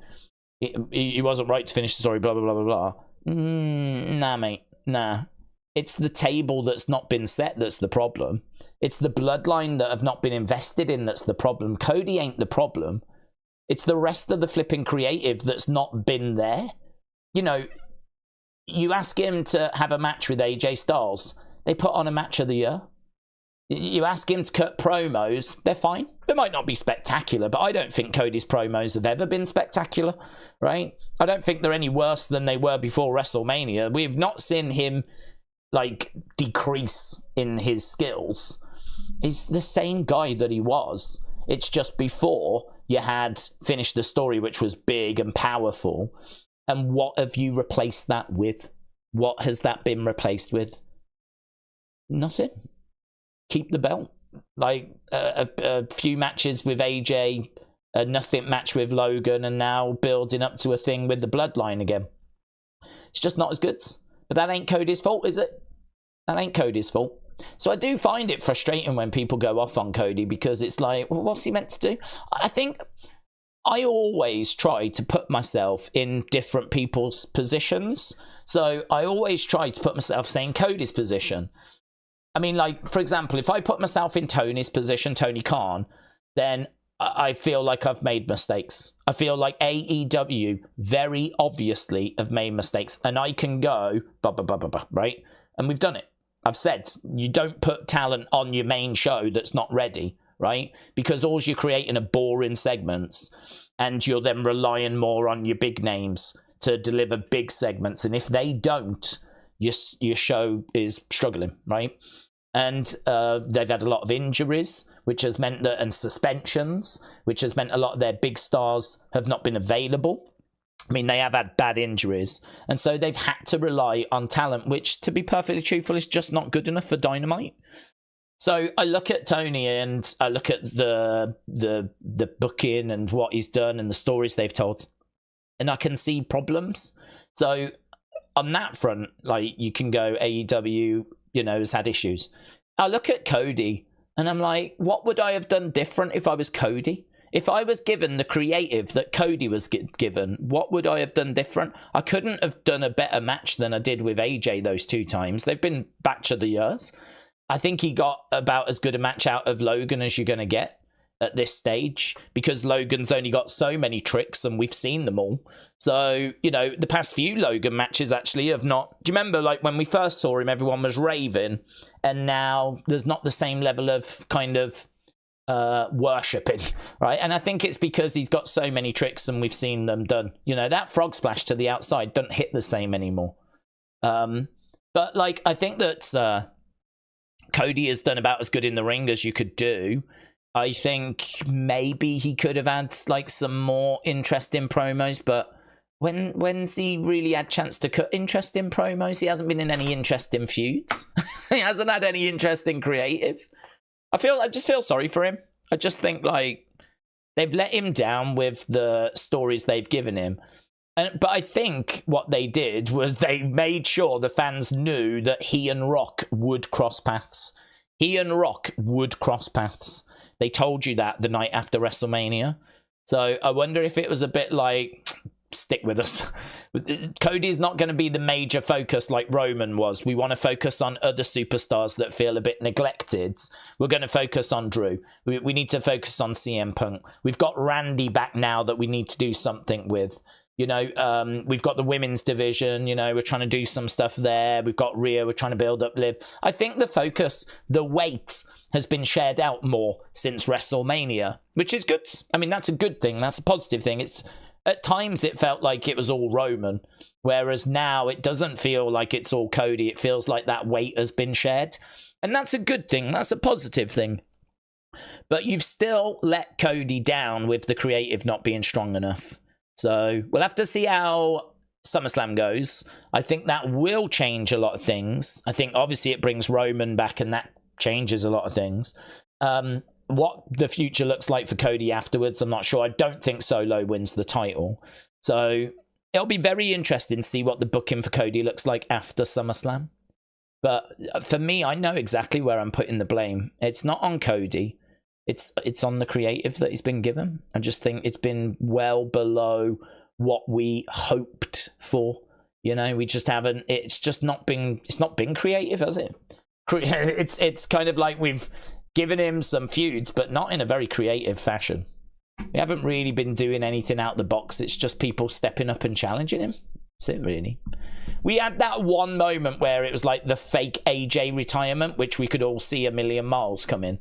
You know, where he comes out and it's like, this feels like it's, you know, it's a Mark Henry job.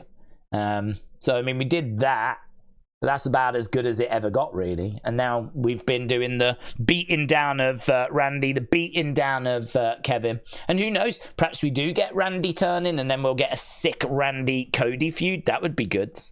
That would be good if we did go down those paths. I think the future looks bright. It's just we've had to go through a bit of a bad patch. Miss Clown said, what is your favourite ladder match? For me personally, I can't really see past Razor and Shawn. I think that some of the early Money in the Banks were fantastic. I think actually a lot of Money in the Banks are fantastic, but they are spot fests. They are just wow, you know. I mean, like, they don't have a great deal of meaning or anything or selling. It's just mental looking spots, but there's a place for that in wrestling. But I think that first one with Shawn and Razor, where we hadn't seen a ladder match, that was the first proper ladder match in WWE. People know it's not the first ladder match, but the first ladder match was done at a live event that was recorded and put onto Coliseum home video, right? It was not done like on a pay-per-view or anything. It was not a big deal. It was a proof of concept. It was Shawn and Brett. It was Brett's idea, the ladder match, and so Brett wanted to show Vince, and so they did that ladder match against Shawn. It was awesome, and Vince was like, okay, yeah, I see it. And that was in 92. No, that was it 92? 92, that was 92. And then we didn't do anything with it until WrestleMania 10, which is 94. And lo and behold, Brett's not in the match. Right? Brett was fuming. You've took my idea and I'm not even in the match. So he was fuming. And he's right to be fuming because everyone will credit Shawn and Razor as being the first when it's not the first, but it is the first proper one that like is out there.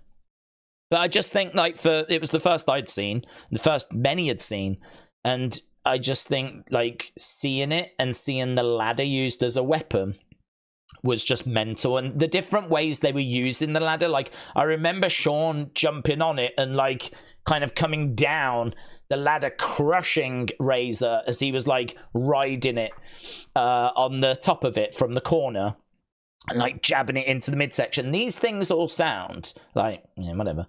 But you have to remember there would have been a first time that people would have seen those. And I think for many people, it was that WrestleMania 10 match. That was the first time we'd seen such a thing. So I remember that match just being, it's my favorite match from WrestleMania 10. I put it over Bret Owen. But it is close. But those two matches are the two. But I think the ladder match is the one that stands out most. And then, you know, you've got like the TLC match is amazing with the tag teams. I mean, if you want to go for like the next level, if you want to start to go to more towards like what would become Money in the Bank, I'd say those TLC matches, tables, ladders, chairs, with the Dudleys and the Hardys. You know, I'd say that is the evolution of the ladder match. You've got to talk about that. So I would definitely say those. But for me, it all goes back to that first one that I saw. It all goes back to Shawn and Razor. Plus, you know, you've got Shawn selling. I mean, you've got Shawn Michaels, which just helps, doesn't it? Shawn Michaels being Shawn Michaels, selling and just being the flipping goat that he is. Just, you know, amazing. So for me, it's a really boring answer, but it is my honest answer. But as we said, you know, you go back to some of those early Money in the Banks when they were at WrestleMania, and you got like Punk winning and Edge and everything. I mean, there's some really fantastic moments. I remember Shelton Benjamin like running a ladder, was kind of leaning on a ladder, and he ran up it. And it was just like he used his momentum to. That was sick. There's been some crazy spots, but I have to go back to those OG ones. Danny Barnhouse, shout out to you, said, I'm starting to dislike SmackDown since Roman left, not gonna lie. Well, he'll be back soon. I think as we said, you lose Roman, which is absolutely fine. Well, what do you replace him with? Well, you replace him with Cody, because Cody wasn't on SmackDown before. So you lose one big star and you gain a star. Problem being, though, is that Roman was in a bloodline and he had great creative. You know where I'm going with this. And you've brought Cody in and you've given him no great creative. So I don't think Cody's star power is the problem. It's just, what have you got him do? I mean, listen, Cody and The Rock in the build to WrestleMania was incredible. I mean, like, that is my favorite segment of the year, with The Rock outside Cody's bus, whipping him in the rain, you know, and the whole Mama Roads and all this kind of stuff. And he's like beating him down, and it's just, you got the rain. I mean, the vibe, the atmosphere of that moment is incredible. And so you look at like what a Cody Rock build would look like. You got a glimpse as to what it's going to look like. Because really, it was The Rock that was doing most of the talking, weren't it, in the build towards WrestleMania. So it did feel like a build for Cody versus Rock, and it was fantastic. It was brilliant. When we get to Cody Rock, it's going to bang, it's going to cook, and hopefully Randy can do the same if we build towards Randy Cody. But it's just night and day, innit? Nowhere near for what we've been doing. Matter, shout out to you, my friends. Appreciate the support. Lee said, did you see the Cody interview with R-Truth? Cody not happy that R-Truth has got more wins over him. I haven't, but I have seen Cody comment about R-Truth. He is very... He's kind of upset, but not really upset. It's a friendly upset. It's one of those kind of, come on the bus, have a drink. How you doing, mate?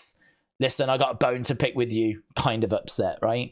And it's the night after night after night when he was Stardust, he would have to lie down and put over R-Truth. And so he wants R-Truth now to kind of return the favor.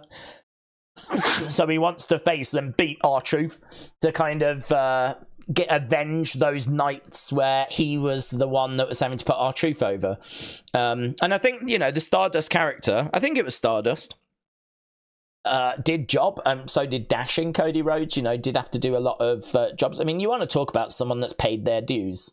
This is why when people said, oh, I don't think Cody has been through enough yet to win the title, you're like, yeah, you must be new to wrestling. I mean, you must be. You can only be judging Cody since he returned at WrestleMania 38, because if you include Stardust and you include like Cody Rhodes, Dashing Cody Rhodes, and when he first comes in, I mean, this guy's done nothing but pay dues. He really is someone that has, you know, took the long road towards getting towards a world title. I mean, he's like the late 30s now, so I mean, he really has put the work in. So yeah, I've not seen the interview, but I know I've seen quotes before where he said that he definitely wants to get one back over on R-Truth. Right, I think I need to change this channel, you know. I've only just become aware that I don't think, because I'm a boomer, that I've actually set the TV up properly. I've currently got Leonardo DiCaprio in the film The Beach, which I believe was out in the late 90s and was quite big in the cinema, and I've never seen it, actually. But it's just on the TV at the moment, so clearly I'm on the wrong channel, because I need a sports channel. And clearly this is not a sports channel. It's showing me Leonardo DiCaprio's late 90s masterpiece, The Beach. I believe this is post-Titanic. But, so I need to change this over, so I need to just go and grab the remote. So don't go anywhere. Talk amongst yourself, right? And I will be back in a second. Talk about what you want to see on SmackDown. What are you hoping to see on SmackDown? Let's go for that.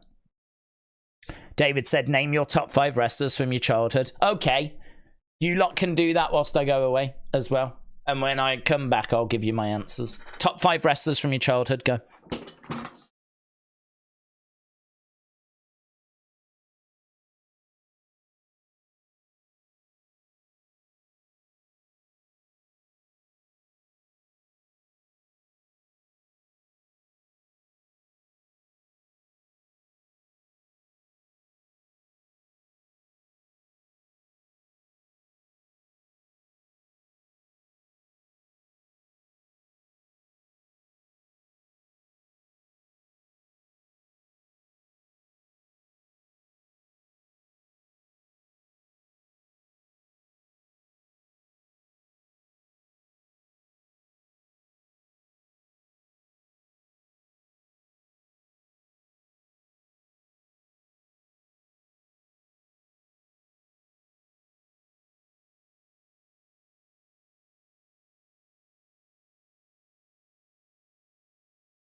That is a nightmare. Because I'm downstairs, I can't just change the channel because the actual cable box is upstairs. So if I have the controllers, the signal's not actually going anywhere. Like, there's no one to pick it up. There's nowhere to pick it up. So I have to go upstairs to then change the channel. But that means changing a few cables over, and it's a nightmare. But done now. I think it was on ITV or something. It was not on a sports channel, unsurprisingly. Okay, in regards to, 5 favourite wrestlers? Well, British Bulldog, definitely, because I was stunned that someone from the UK was in WWF, and I'd never heard of him. He hadn't been on TV, hadn't been on talk shows. I'd never heard of him. And so the fact there was someone from this country that was over there doing that, I just didn't know what was going on. I just didn't have a clue. It would be like discovering a brand new sport that apparently everyone already knew existed and I didn't know. And one of the biggest stars is from the UK. And you're like, huh? How have I never heard of this person? So British Bulldog just blew my mind. And plus, I mean, he was jacked, wasn't he? Jacked. He looked amazing. I could never understand why he could never get to the world title. It was really frustrating. I could never understand why he never got there. And then, of course, you find out he had his demons and everything. So I would say British Bulldog. Definitely the Ultimate Warrior. I think he might have been my number one when I was a kid. I mean, when I was young, he is just energy. He is excitement.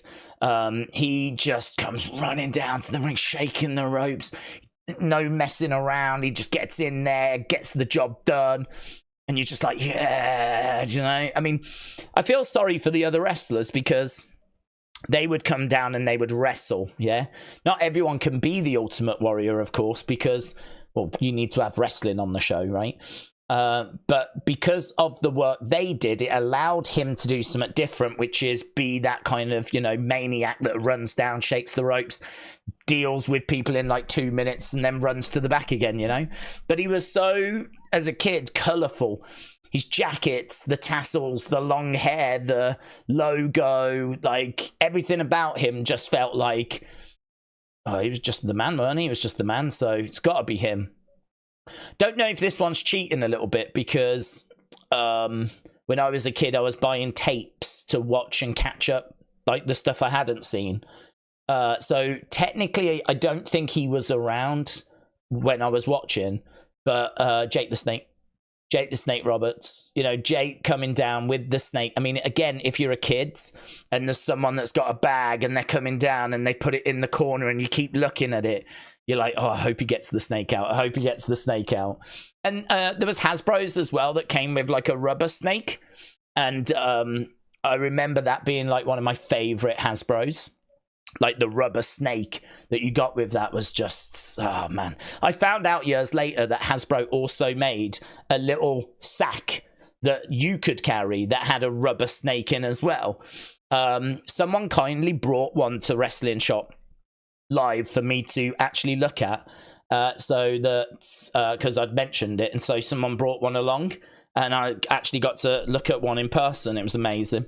I really wouldn't mind picking one of those up on eBay, but I think they go for quite a bit now. Next one is tricky because, to be honest, I never saw much of her, but I've got to go Bull Nakano / Alundra Blaze. It's really difficult because we didn't see much of them at all, but that's sort of what made them stand out.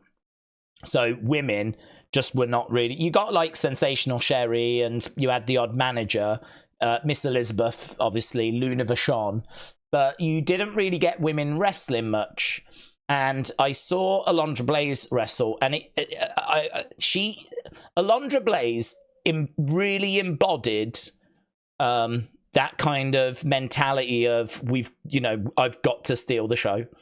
I've got to steal the show because like women are not getting the respect that they deserve. We can do this as well as the men, and we're only getting segments here and there.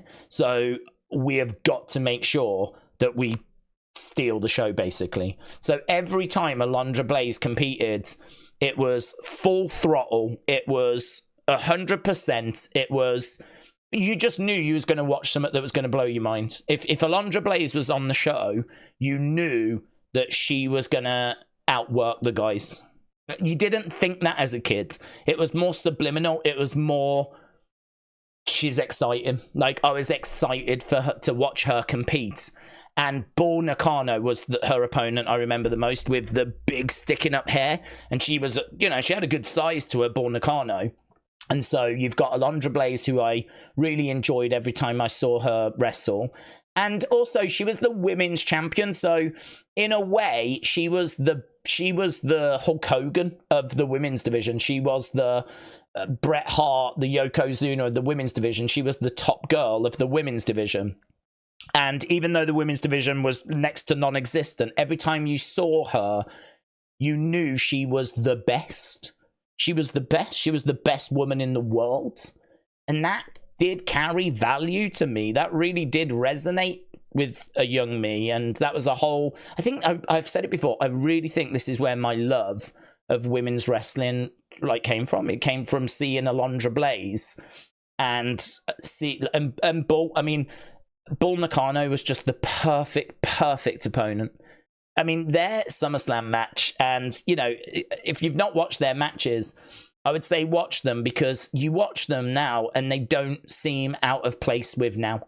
You could watch an Alundra Blaze Bull Nakano match and it would be good by today's standards. But you think about the kind of standards of like 93, 94 in WWF.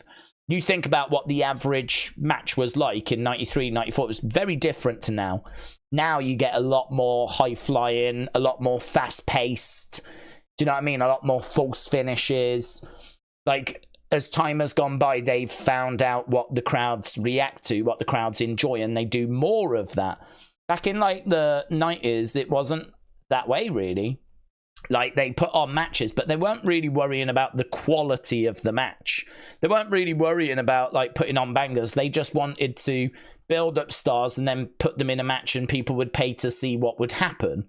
But they weren't worrying about putting on 5-star matches. That was not a thing. That was not a consideration. It was not a concern. There was not that ambition. So, you know, but Alundra Blaze, Bull Nakano really were going out there to try and grab attention because they needed it for the women's division. So I would say Alundra Blaze, Bull Nakano, I think so underrated, so overlooked, so underappreciated, and even by WWE as well. You know, you look back at the history of women's wrestling, there'll be a little bit on maybe Fabulous Moolah, little bit on Wendy Richter, little bit on Wendy Richter, Alundra Blaze, little bit on Bull Nakano. Really tiny little mentions. Really, I think it kind of now seems to start with China. And more so Trish and Lita is where the story feels like it begins. But that's not true. That's not true. There was some amazing women's wrestling. The Jumping Bomb Angels are flipping goats, mate. That team. The Jumping Bomb Angels. You gotta watch them. Like, women's tag team wrestling from the late 80s in WWF. Again, had to steal the show because they're fighting for their place on the card. So, yeah, I've got to mention them. And then, just to a complete different change pace, probably Doink. Doink was so much fun as a kid. When Doink was on, you didn't know what japes and jokes he was going to do. And then there was that darkness to him as well, which was, like, really intriguing. It was a little bit like, I don't want to say The Fiend, but you could tell there was more going on. I would imagine Doink was probably an inspiration to Bray, but I've never heard that. But, you know, it must be. Because you've got this clown that's a bit like It, Pennywise. And, like, it's got this darkness to it as well. So I've got to think that would be an inspiration. But I've never heard Doink mentioned as an inspiration, but he must have been.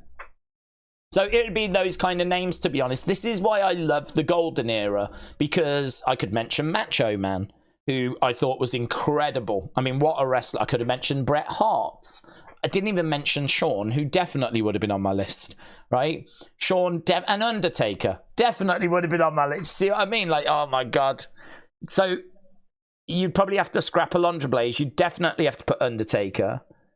And you're going to have to put Shawn. You're going to have to put Shawn, because I love Shawn. So who do I lose? Who do I lose? Do I have to lose Doink? I might have to lose Doink. But I mean, there was just so many great characters back in the day. So many great characters. I would love a proper, good, golden era wrestling game. Imagine that. Proper golden era wrestling game. I would love that. Because they have tried to do it before. And like, you know, the game now, I think, has got quite a few in. But, you know, like, if you just did nothing but the golden era, and you did it with today's, you did like a proper big roster, 100 superstars from the golden era, and you do all the old arenas, you do all the old shows, you do like OG Raw, you do primetime wrestling, Superstars Wrestling Challenge, all the old WrestleMania and SummerSlam venues, Trump Plaza, you know, all that kind of stuff. And maybe like you have some managers, like maybe you could have flipping Cyndi Lauper and Lou Albano and Mr. Fuji and Afa and Jim Cornette. Just go mental with like a proper golden era game. And, you know, you could follow that up with an Attitude Era game. That would sell. People would love just a game focused on the Attitude Era. But I would make a big argument for one focused just on the golden era, because that I'm a stan for that. So, yeah. Papa Shango as well. He was a very interesting character. And, of course, Owen Hart.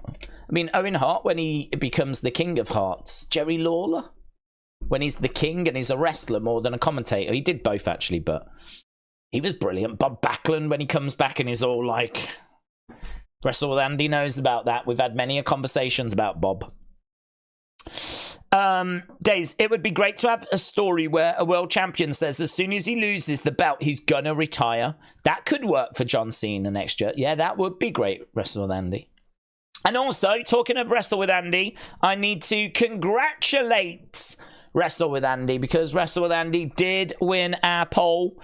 So we've done our Community Hall of Fame, and I said I would announce it during the SmackDown stream. I can see that he is miles ahead. So very, very good contest in the poll, but Wrestle with Andy has romped ahead. I can't see that changing at any point tonight.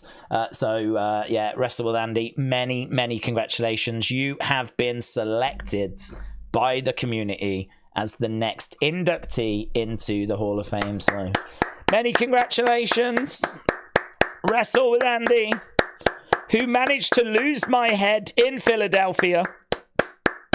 Took a smaller version of my head to Scotland, Clash at the Castle. And obviously an incredible YouTuber as well. If you're not subscribed to Wrestle with Andy, and I'd imagine you are by now, definitely go and subscribe and show him love.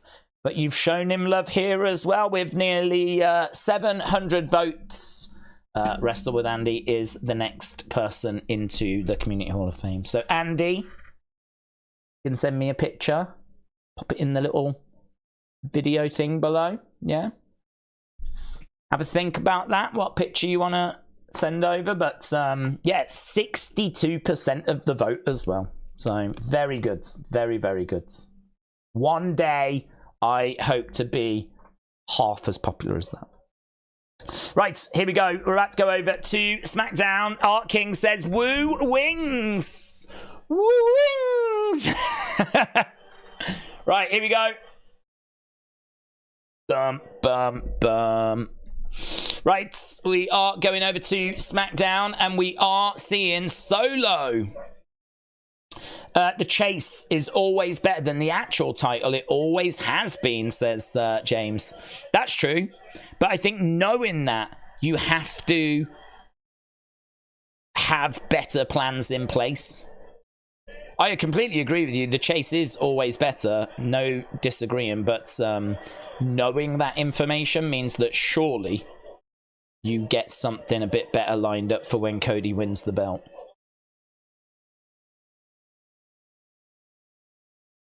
Okay, here we are with SmackDown.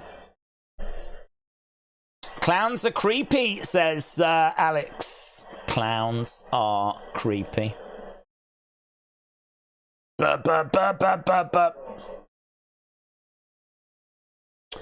Meltzer got debunked after mentioning CM Punk's contract was expiring in the next month. Punk on Instagram mentioned, "Don't believe lies, he's not had a good year." That's interesting.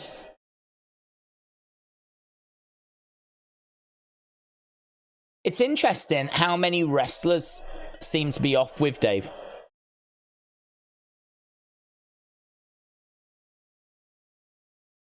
I think it's true that, like, maybe he's a bit too close to the fire. In the sense of, I don't think you can do Dave's job and be liked by the wrestlers, even though I'm sure he would love to be. But I mean, like, there's so many people in the industry that are off with Dave Meltzer. I wonder if it's because of lies, or if it's because he has not been kind to them at certain points, you know? If I was a wrestler and Dave Meltzer laid into me, I'd have the attitude of, you know what I mean? And then he might be nice to me, and I'd still be a bit like, nah, damage is done. Forget you. Damage is done, mate. You've broke my heart. You've broke my heart. Okay, here's Nick Aldis. There he is, look, with his eye patch.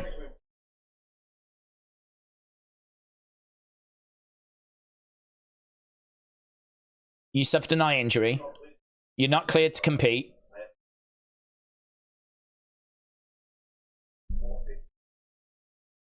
You might have to forfeit your spot. I thought these guys were winning. What'd you say? We ain't forfeiting nothing.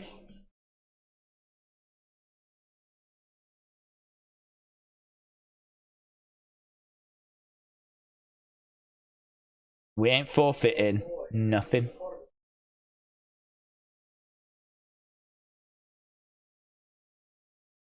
Oh, so Jacob's gonna be in.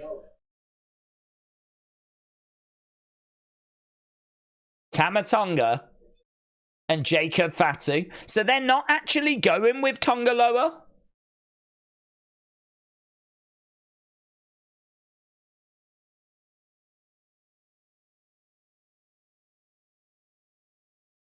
Okay, you're in. Oh my god, look at Jacob. Oh my god, he's so cool.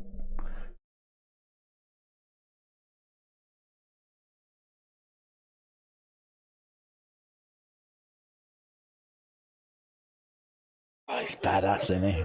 He is so badass. We still don't know flipping anything about him. But they have had him absolutely running amok on the show.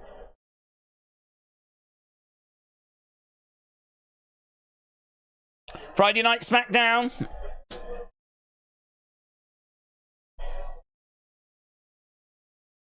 Okay, there's LA Knight. So it's gonna be Jacob.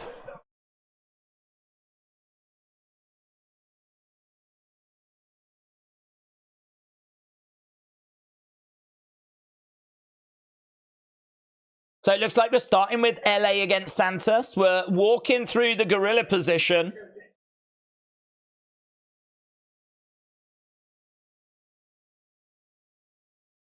Yeah.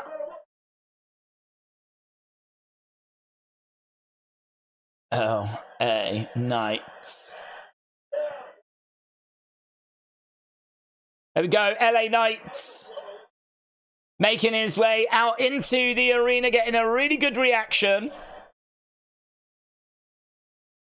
I really hope that he beats Logan at SummerSlam. But my only concern would be, does that free Logan up for a world title? That would be my concern. LA Knight versus Santos Escobar.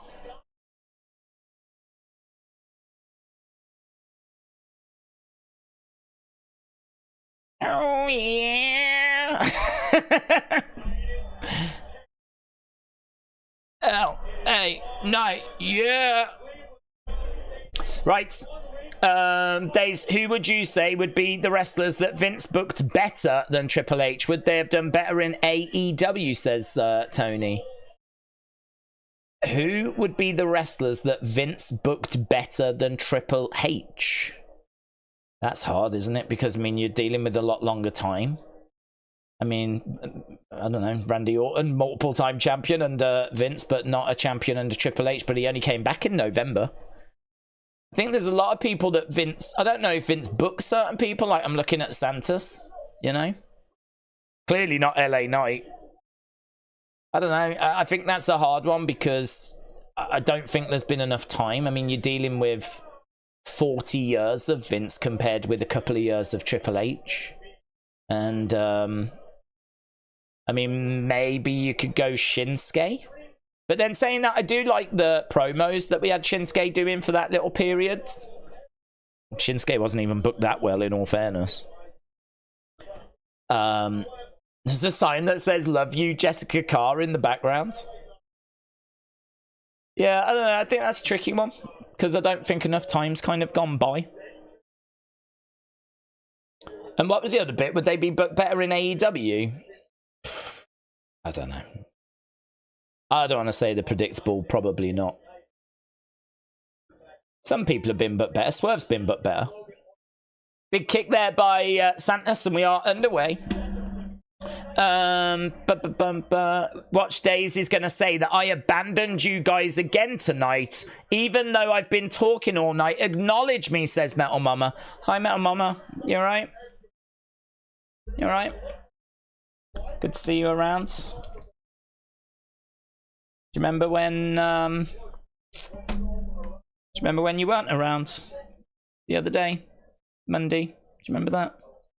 When someone decided that going to the actual show was maybe better than spending it with the community. Do you remember that? Peppermint Farm remembers. Yeah.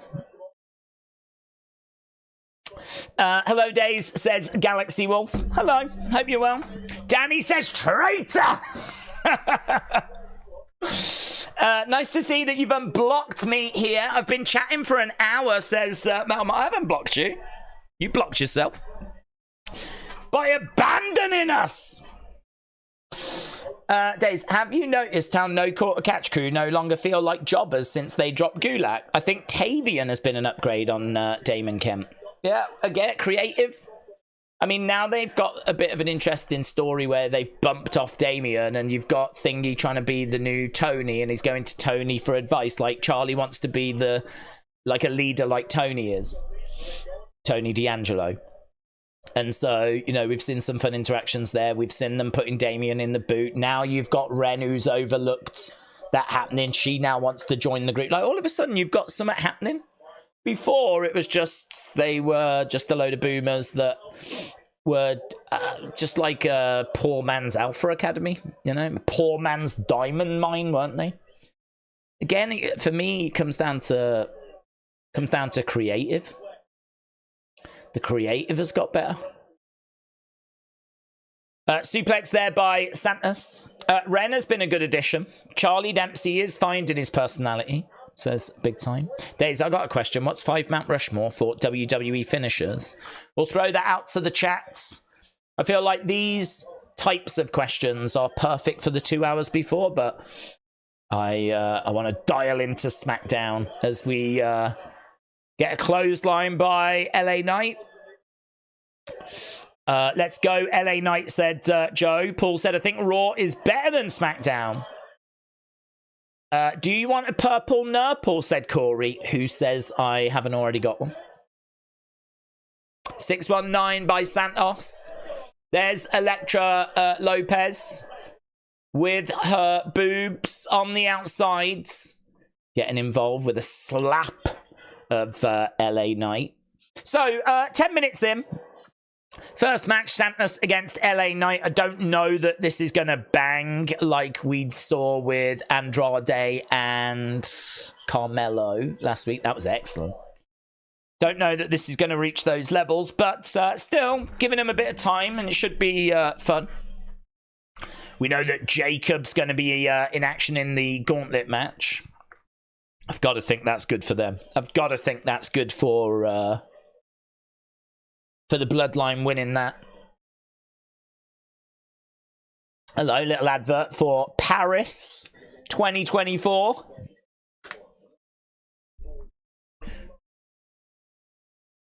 Every moment only on Discovery Plus. Let's go. I am so going to be watching stuff, though. I'm so... Do you know, I saw a brilliant little clip of Simone Biles. She was saying that... She was talking about what went wrong in Tokyo. And she was like, I had a breakdown. Everything caught up with me. I mean, obviously, there's all the sexual abuse stuff, right? And she was like... She spoke to her parents, and they were like, oh, my God, are you injured? Is everything, like, okay? Are you hurt? And she was, like, on the phone going, yeah, I'm hurt. I'm heartbroken. And she knew that, like, people were saying it was the twisties or whatever. Apparently it's something you get in gymnastics where you just can't do it or whatever. I don't know if it was that. Like, the way she's talking, it's like she was just heartbroken. Everything caught up with her and it all came out in Tokyo. But she said in this, like, little interview I saw that she's in a much better place now. And I think it's going to be really interesting to see how she does. Is she gonna kill it like we know she can? Is she in a much better place, or I don't know? Is it going to go wrong again?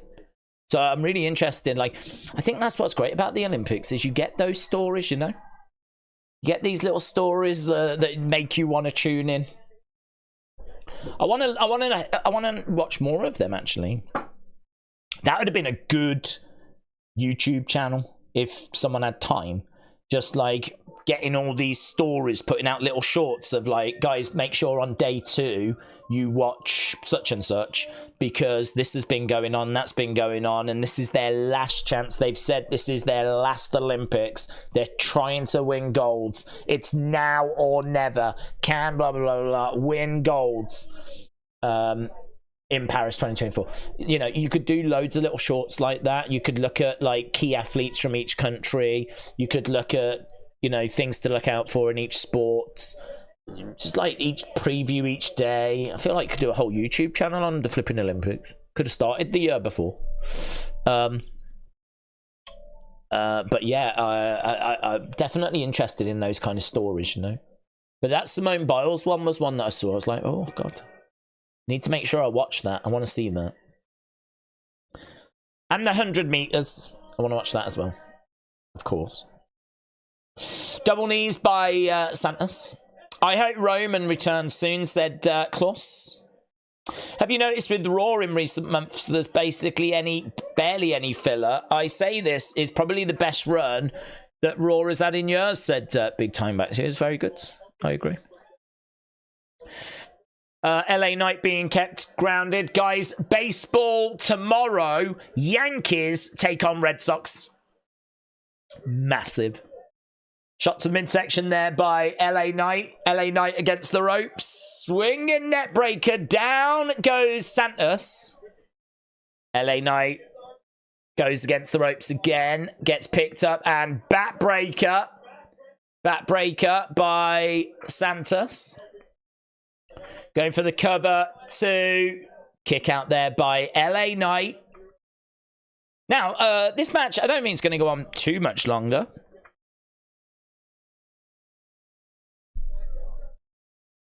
Slap coming in there by...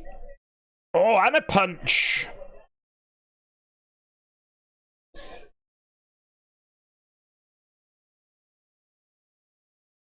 So, Santos going over, gesturing to the crowds. Back elbow there by LA Knight. Santos into the corner, chest first. Gets grabbed, hurled back into the corner. Kicks coming in there by LA Knight. Stomping away. LA Knight goes back to the corner, charging over. Boom! Connects. Santos. Oh, shot coming in, kick to the midsection. Boom! DDT by LA Knight and kick out there by Santos Escobar. Elektra looking around on the outside. Crowd a little bit muted. I defo botched his name, Dort Knight. People putting in their Mount Rushmore finishers. Love to see that. Oh, here's Elektra trying to cause a distraction. Elektra got in. LA Knight telling her to stay back. He tries to go for the BFT, but couldn't get it. Shot coming in there by Santos against the ropes. Picked up and plants him down. Power slam by LA Knight. And right now, both guys are down. Elektra is on the edge of the ring. Don't know what her problem is. Is someone going to even the numbers? Oh, it's Logan. It's Logan. Logan. Oh, boom. Clothesline by LA Knight. Clothesline by LA Knight. Yeah, he gets caught. And this might be it with Santos. He's got him up. No! Reversal! BFT! Yes! LA Knight 2, 3 gets the win. Wins the opening match. But Logan attacks. Logan attacks. LA Knight got the better of him at first. But unfortunately, Logan stomping away. Crowd on their feet booing. Obviously, these two on a collision course at SummerSlam for the United States Championship. Kicks coming in by LA Knight. Crowd yearing away. Oh, now a knee by Santos. LA Knight goes down.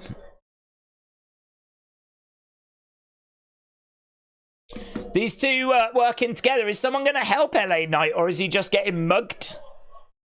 Stomping away right now. Has LA Knight got any friends? Don't think so, because Logan's going up. He's perched. LA Knight is down. Logan, big frog splash. Lands it on LA Knight.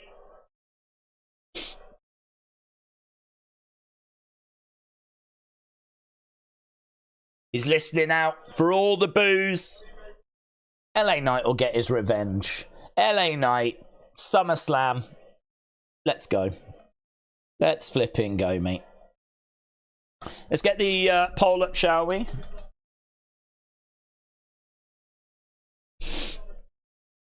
Better than me. Here's a good question. Jimmy Uso is back, medically cleared to come back very soon and compete in the ring. Do you think he'll make his return tonight or maybe SummerSlam? He could come back tonight. I don't know. I mean, I'm thinking SummerSlam because I'm thinking that you could bring him back with Roman, because I don't think Jimmy coming back is a massive deal personally. I mean, it's a talking point, but it's not like a massive talking point. I mean, you could have Heyman bring out Jimmy and then bring out Roman, which is the direction I would go personally. But you could bring him back tonight. It's just, will there be a need for him tonight? I don't know that the Bloodline are going to be beating up Cody again. I thought there was a good chance we were going to see him last week. Here's Naomi.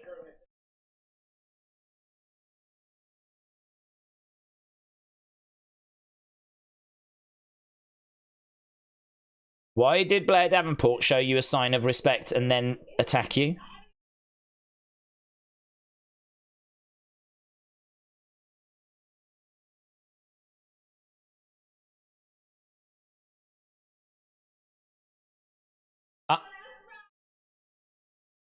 What's this? Oh, here's Bianca. Here's Jade's.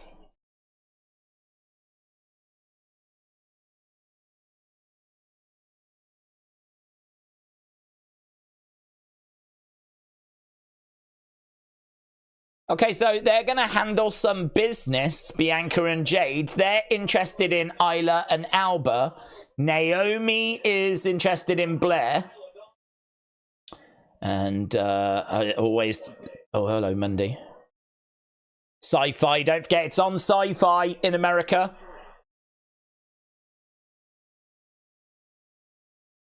Referee instructions.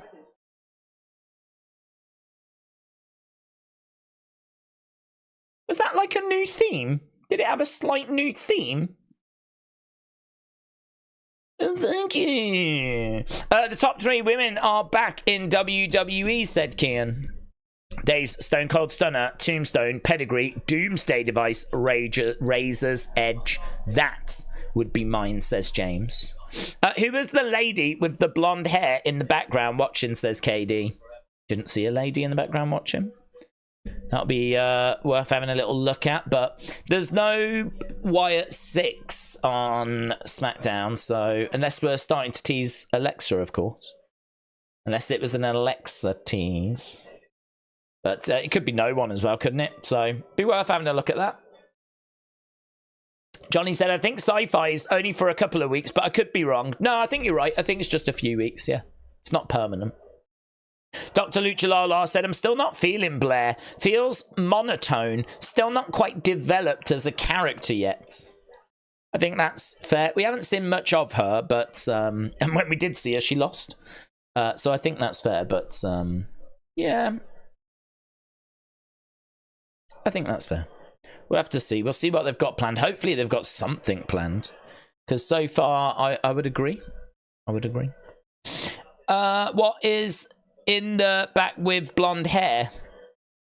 People interested in this blonde? I mean, I am as well, actually. I am as well thinking about it. There was a blonde lady lurking in the background. I think we're all interested. Bliss is a SmackDown queen, if I remember right, says Thomas.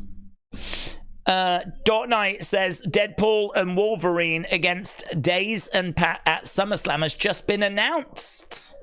Well, I know who's winning that, and it ain't me, because I ain't turning up. Raw on Sci-Fi Network is for 2 weeks. I just saw the ad. Ian said she did have beef with Bianca. Charles says Bianca Belair like a bootleg Soraya. Yeah, I can see that a bit, actually. I can see that. But I think it might have been Blair, says Draco. Any blonde lady in the background is a Karen by default, especially if she starts talking, says David. Karen alerts. It was Linda. Oh my god, it was Linda. Let's go. Let's go. This show just went to a whole new level of sexiness. Talking of sexy, let's have a look, see what you scored that first match, shall we? LA Knight against Santos Escobar. 66% good, 17% great, 14% all-time, 1% bad. It gets a good 99, which is disappointing, really. Disappointing. You do want better than that for the first match. Okay, Fanatics Fest just being advertised. Okay. SummerSlam kickoff. They're showing where the stage will be set up. So that means that SmackDown next week is going to be a really long stream because we'll be covering the SmackDown kickoff. Then we've got a good few hours to wait, and then we go into SmackDown. Here's Logan Paul backstage. Here's Byron Saxton.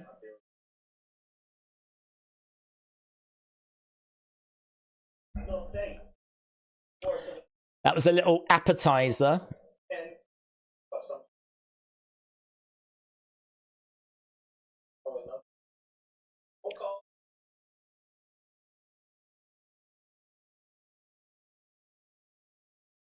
A surprise Logan Paul homecoming.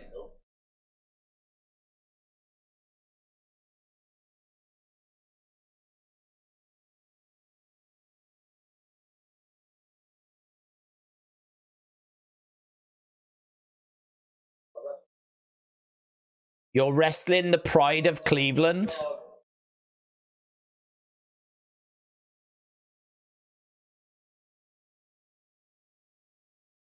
Brother, you ain't ready. Do you know, it's surprising there's not been more back and forth between Logan and LA Knight on social media. I feel like Drew and Punk and everyone have been a lot more active, you know? Okay, here we've got Jade's. Is it Jade and Bianca? I'm guessing it is. Wow, wow.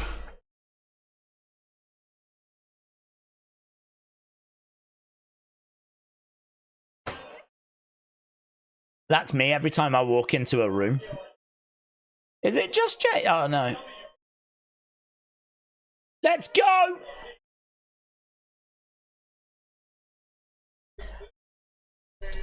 I'm going to put Jade and Bianca, but I don't know if it is. KB29 said, Daze, are you looking forward to SummerSlam? I am, bud, yeah. Yeah, I am. Should be a good show. I think it's a good-looking card. I think by the time we get to next week, the excitement really will have ramped up. I think some of the build has been a little underwhelming compared to what we were maybe hoping for, but maybe that's on us. Perhaps that's more just getting our expectations a bit too high, you know. I never needed you at all. I'll watch you fall down. I never needed you at all. Watch you fall down. Is Bianca?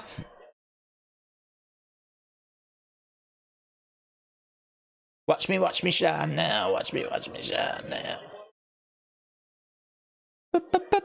They so got her music right first time, didn't they? I feel like they nailed her music. It's perfect. It's brilliant. Don't change it. It's like Trick. It's perfect. Don't change it. Don't touch it. Don't you even think about touching it.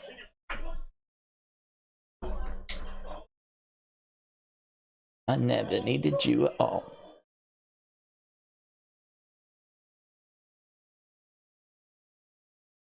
Okay, we've got Bianca and Jade in the ring.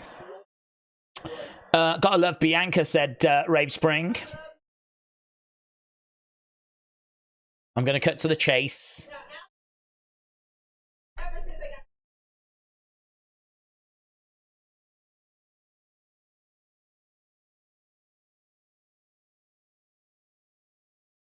Where they at? Where they at?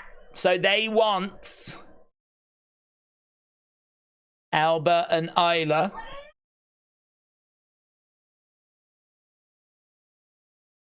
There they are. You just didn't wait long enough. They're there. Bianca and Jade, like, where they at? Where they at? Well, they're here. Albert and Isla are coming down. Oh, and they attack from behind. There you go. That's your own fault for being silly, girls. Where they at? Where they at? Where they at? Well, they're there, and you're getting smashed as a result. So, there we go. I think we've all learnt a lesson there. Right now, we're going for a KOD. KOD. No. Oh, Isla. Oof. Fall into the outside. I think it's more likely that Jade will turn heel, said Dr. Lucha Lala. Wrestler with Andy said WWE should sell foam ponytails to twirl in the crowds. Can you twirl a foam ponytail? They did sell hats that had ponytails attached, so you could actually do it. Listen, I'm down for any foam items, to be honest. Here's some footage of them in Osaka. This was them there yesterday. There was Liv. There was Shinsuke. Do you remember him? There was a sick mask that AJ was wearing. Come on! There was Asuka and Damage Control and Miko. Cody Rhodes. And then they went to Tokyo with Gunther and New Day and Yeet Man and Shinsuke and Sammy and Damage Control and Cody. And he gave that belt to a girl that's in a kimono. Right, tonight we've got a Cody Rhodes exclusive interview. It's exclusive. No one else managed to get this.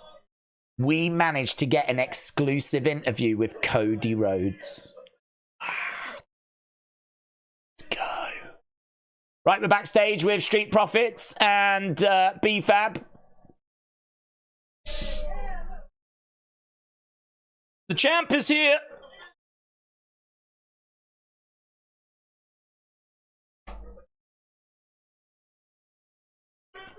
Probably not a surprise that he's here, because he was here last week, and this was recorded last week still, so...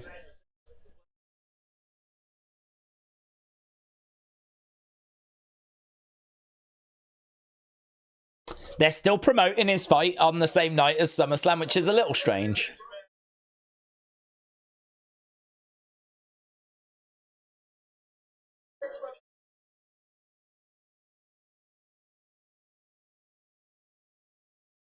Okay, so the Gauntlet match coming up next. Street Profits against Apollo Crews and Baron Corbin, against Bloodline, against Legado del Fantasma, against Pretty Deadly, against the OC. Daze Miko getting a shot against Bayley on the Japanese tour. Imagine if she wins. And then we get Miko versus Nia at SummerSlam. If the Olympics is showing a masked man and a weird catchphrase, any idea if it would be Wyatt 6 related, said Tommy Toy Travels. Hello, Tommy Toy Travels. Oh my God, guys. On the Wrestling Escape Pod this week, we discovered that for the longest time we thought that Tommy Toy Travels was lying about having a girlfriend, and then we flipping heard her voice.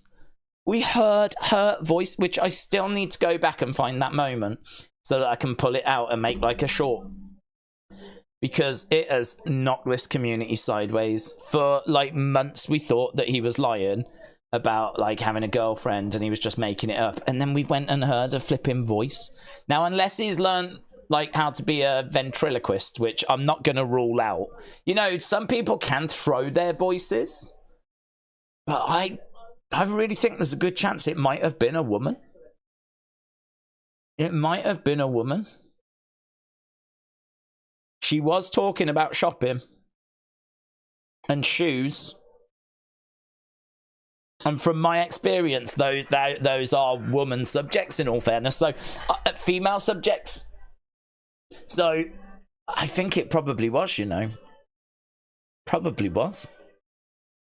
It's honestly, it shocked the Wep to its core. I can't wait for Wep on Tuesday. I've got so many follow-up questions. So, Wep on Tuesday, we're just going to try and establish anything. We're going to try and find out as much about this girl as we can. And knowing Tommy is going to be very open and he's going to give us lots of honest answers. He's definitely not going to try and change the subject. Definitely. Perhaps it was his mom, said Tall Guy. Well, yeah, people thought it might have been his mom or it might have been his sister. But, I mean, I know his mom. I know what she sounds like. I've had many conversations with her, both in person and on the phone. In the daytime and at nighttime. And, you know, without going into details, I can tell that was not his mom. His mother has got such a lovely, sensual, sexy tone to her voice. You can tell when his mom, like, talks, the way that she kind of emphasizes, like, the end of the word. Like, she just raises up the end of the word a little bit at the end. There's these little tells that I've got. I would know if it was his mom. It's not his mom. Definitely not his mom. Plus, also, if it was his mom, there's no way that she wouldn't want to come, like, and appear on camera to like speak to me, because we go back, me and his mom. I basically had sex with his mom, that's what I'm saying, in a roundabout way. But so I would know. But yeah, definitely weren't his mom. Might have been his sister though, I don't know. But he says he ain't got a sister. But he would say that, wouldn't he? It's a whole conspiracy thing going on the second channel, on the web channel. And we'll dig into that more on Tuesday. What I'm really tempted to do, right? And you know what? Do this if you want. I'll say it now. Do it if you want. Feel free to find pictures or draw a picture or anything, create a picture using AI of what you think she looks like. Oh my God, do that. Do that. Tell me what you think she looks like. Any like, you can draw it, you can AI create it, but send it to me, wrestlingdaze@gmail.com. Put WEP, W-E-P as the title so that I know what it is of your email, and we'll have a look at them and we'll see how close we are to the truth. So there we go. We'll do that Tuesday. Right. Cowboys fam said, whoa, calm down. Is Daze Triple T's father? Well, I don't want to get into that. I think we all know the truth.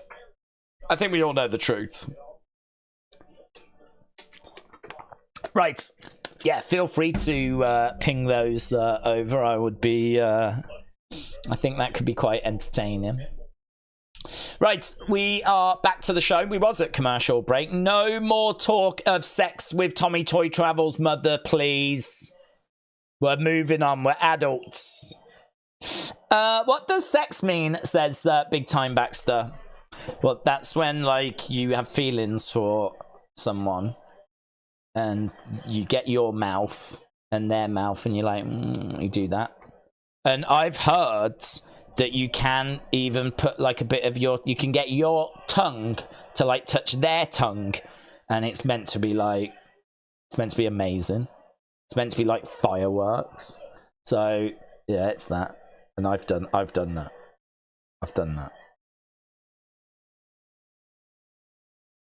Not the tongue one though. I've not done the tongue one. I've done the other one. And it is, I don't want to brag. I don't want to brag about it. We're all men of the world, apart from the women. And, yeah, nothing. Do it every day.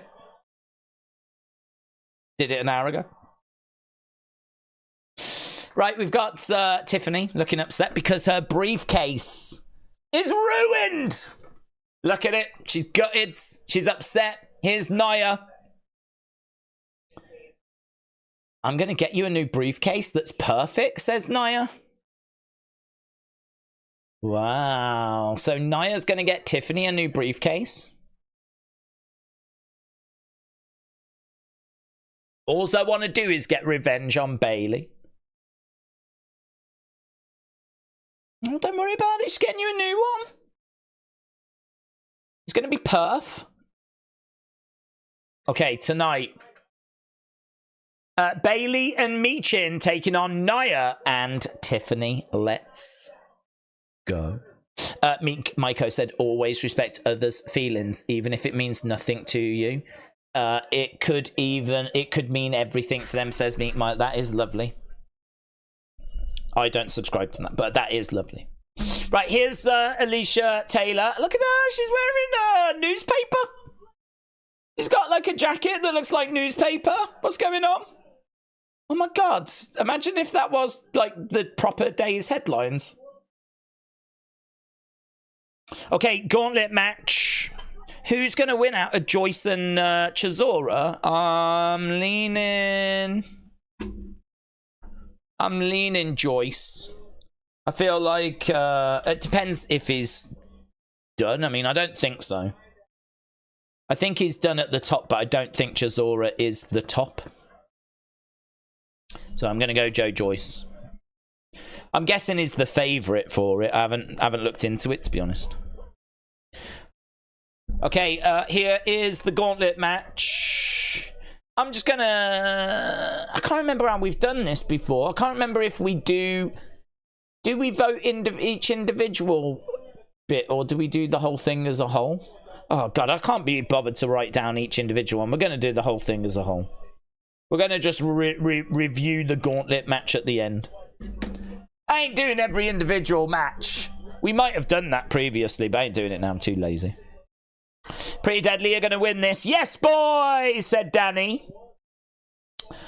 The new downloadable material for 2K24 is here, says Tony. I know, and it has caused quite the outrage. Spartan Major said, how's your day gone today? It's been alright. Ain't done much. You can ask me that till the cows come home. I don't think it'll ever change. I am boring, is the truth. I'm boring. And, yeah, I mean, I had something to eat. I watched the opening ceremony, or a bit of it, and then just set up the stream, really. That's it. And tried to catch up with some Twitter notifications. That's it. Wrestlandy said, I've sent over a photo. Thank you.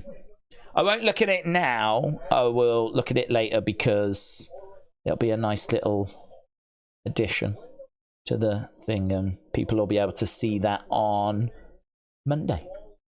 On Monday. Many congratulations, Wrestlandy. Well done. Well done, everyone that was nominated, actually. To get nominated is massive. To be nominated by your peers. So, we're very good. I deleted the 2K download, said TJF. Niall said, Daze, since the Street Fighter talk from the Raw stream, I've just got Street Fighter 6. Oh, Niall, I so want that game because it's got it's got a whole new element to it where you can actually kind of walk around the streets and pick fights on the street. I mean, like, really what Street Fighter should be. I feel like the fight bit that we see, we don't really see the build to it necessarily. Or certainly you didn't in Street Fighter 2. You just flew to the country and had the fight, and then you flew over here and you had the fight. Maybe in like Street Fighter 3, 4, 5, which I never played, you got a bit more story to it. But now you can do like Grand Theft Auto, where you can go up to people, have conversations, pick fights, get into fights, do missions. Yeah, man, that sounds awesome. It got really good ratings, Street Fighter 6. So I would say enjoy it. Legado del Fantasma starting us off against Apollo and Baron as we go to commercial break. Commercial break. I think Dexter will talk in the next Wyatt 6 and communicate with paintings. Did you see Charlotte's tweet today with her knee? I did. Looks like it's healing up. I told her that I wish it was her and Bailey at SummerSlam, says Tom. Congratulations to everybody, said Wrestling Daze #1 fan. Like that Rick and Morty episode, said Scottish Nightmare. I haven't seen much Rick and Morty, so I can't comment on that. But I'm going to say yes, just like that. Tony said, why not play a sport to spare time to make the day great? What spare time? tell me where the spare time is, and then I'm right there with you. It's like, once I've done, so I get up, I eat, and then I tend to do Twitter for a few hours so that I've got like the folders ready for Unseen, or at least as ready as they sort of can be. Then I do the stream. After the stream finishes, I'll do Unseen. I'll also try and get some reaction clips to put on TikTok. I put the poll up for you to vote on. I go onto YouTube and ask for your feedback. Then once I've got enough feedback, I'll do the opinion video. That'll go up on the second channel. So then that's done. Then I need to have a look at setting up the next day's streams. If I need research, I need to fit that in for UFC, which is what I've been doing the past couple of days, doing some research as well. Then, you know, on Sunday, I need to get my predictions video done. And catch up with a few other bits, like all these scores that we write down, I need to be recording those. And all the show scores, I need to be recording those. So I need to get them into, like, templates. It's just that's just how it goes, really. And before you know it, you turn around and it's like time to go to bed because you need to get up again because you need to have dinner and you need to restart the process. So the idea of having spare time where you could go out and spend a few hours doing a sport or something is like pretty foreign. But yeah, I don't know. There must be a way of squeezing it in eventually, but right now my focus is on what we do, really. Right, we are back to the action. It is the Gauntlet match. We are 46 minutes in, and we do have Legado in there with Apollo and Baron Corbin probably means neither of these teams are winning. Patrick Smith, shout out to you, my friends. Hope you are well. Appreciate the support. Ashma said, I love the way you interact with the community. Love the streams, the tweets, and the videos. Ashma, shout out to you, buds. Thank you. Appreciate it. It's a pleasure, isn't it? I mean, I love talking about wrestling and getting people's thoughts and theories and chucking them around and seeing where the conversation is. And you know, it's good. I've said before, though, I mean, I can't get to everything, as everyone knows, because, you know, I like to get stuck into topics, and that means a lot of questions and comments go unanswered, if you will. But this is why I think the community is so important, because if I wasn't doing this and I was in the chat typing, I would be reading what other people say, and I've said before, I would have in my mind, like, oh, I really like them. I like their comments. I feel like they're thinking about things the same way I am, you know? So even though I might not get to everyone's comments, I feel like your comments are still being seen by the community. And I think there's still many, many, many personalities on this channel beyond myself. Even though I'm the only one in the videos, I feel like this is what's so interesting when we do the Community Hall of Fame. Is like you hear all the feedback of people like, man, I find such and such so funny, or I find such and such makes such good points, or I was struggling a little bit and such reached out to me on Twitter. And it's like there's so much that goes on in this community. Like, I think it's brilliant. So it's a pleasure to be here, and I think we've got something quite special. There we go. Talking of special, Baron Corbin hits end of days, gets the victory, and the Gauntlet match moves on as the Street Profits are coming down. So, Street Profits making their way down. Legado del Fantasma are done. Here come the Street Profits. Surely they're winning. Surely the Street Profits going to get this. Oh, look at that. Cheeky little bye-bye. Bye-bye, Legado. Oh, lost, did you? Lost in the Gauntlet, did you? Oh. Lol. Cheeky little wave there by Montez. Kick to the midsection. Whoa, backflip there by Montez, and Apollo's like, okay, cool.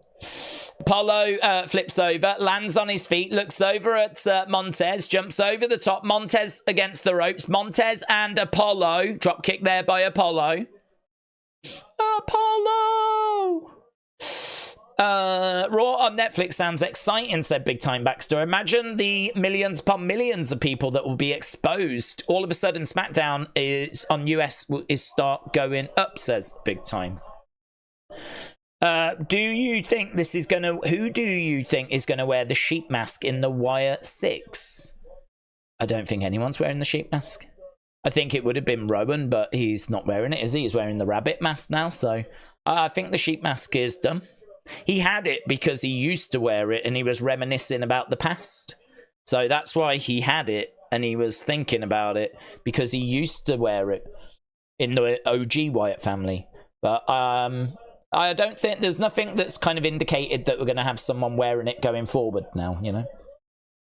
Tag being made, in comes Montez. Shots coming in, and Baron Corbin in the middle of the ring. Big shot coming back, down goes Montez. Shoulder tackle to the midsection. Oh! Gets caught. Big shots. Okay, Baron Corbin against the ropes. Over the top. Boom! To the outside. Down goes Montez. Down goes Angelo Dawkins. So, big Baron Corbin chucked to the outside.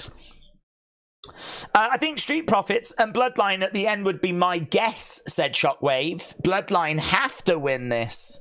Brony said, will DIY be transitional champs? Bloodline are surely winning the tournament. I don't know, to be honest. I think that'll be a really interesting match if that's what we get, because DIY have only just got the belts, but Bloodline would be very, very credible champions and challengers. So, yeah, a good question. A good question. If I was to predict it, I'd go new champs. I'd go new champs. I think the Bloodline story is too important. And unless that someone's gonna rob them out of it, unless like Jimmy distracts them and you get out of it that way, you know, maybe Jimmy could come back and distract the Bloodline from winning, which keeps the belts on DIY. I mean, that would be a way to do it. That would be a way out of it, but equally, you want to build the Bloodline up, don't you? So that would be a way of doing it. I've said I think Solo has to look dominant against Cody. I think Cody needs to get ragdolled. I think he needs to be smashed. He doesn't get beat. He gets everything but beat. He gets one step short of beat, right? But other than that, he's getting ragdolled. So, yeah, I think that there's value in building up the Bloodline, so I'd be tempted to put the belts on them. Brony said Corbin and Apollo could actually be a decent team. They're getting some crowd reaction, says Brony. TJF said Apollo and Baron makes no sense. Whoa, hang on, TJF, I've only just noticed you're back and you're commenting. What's happened there? Did I get an email?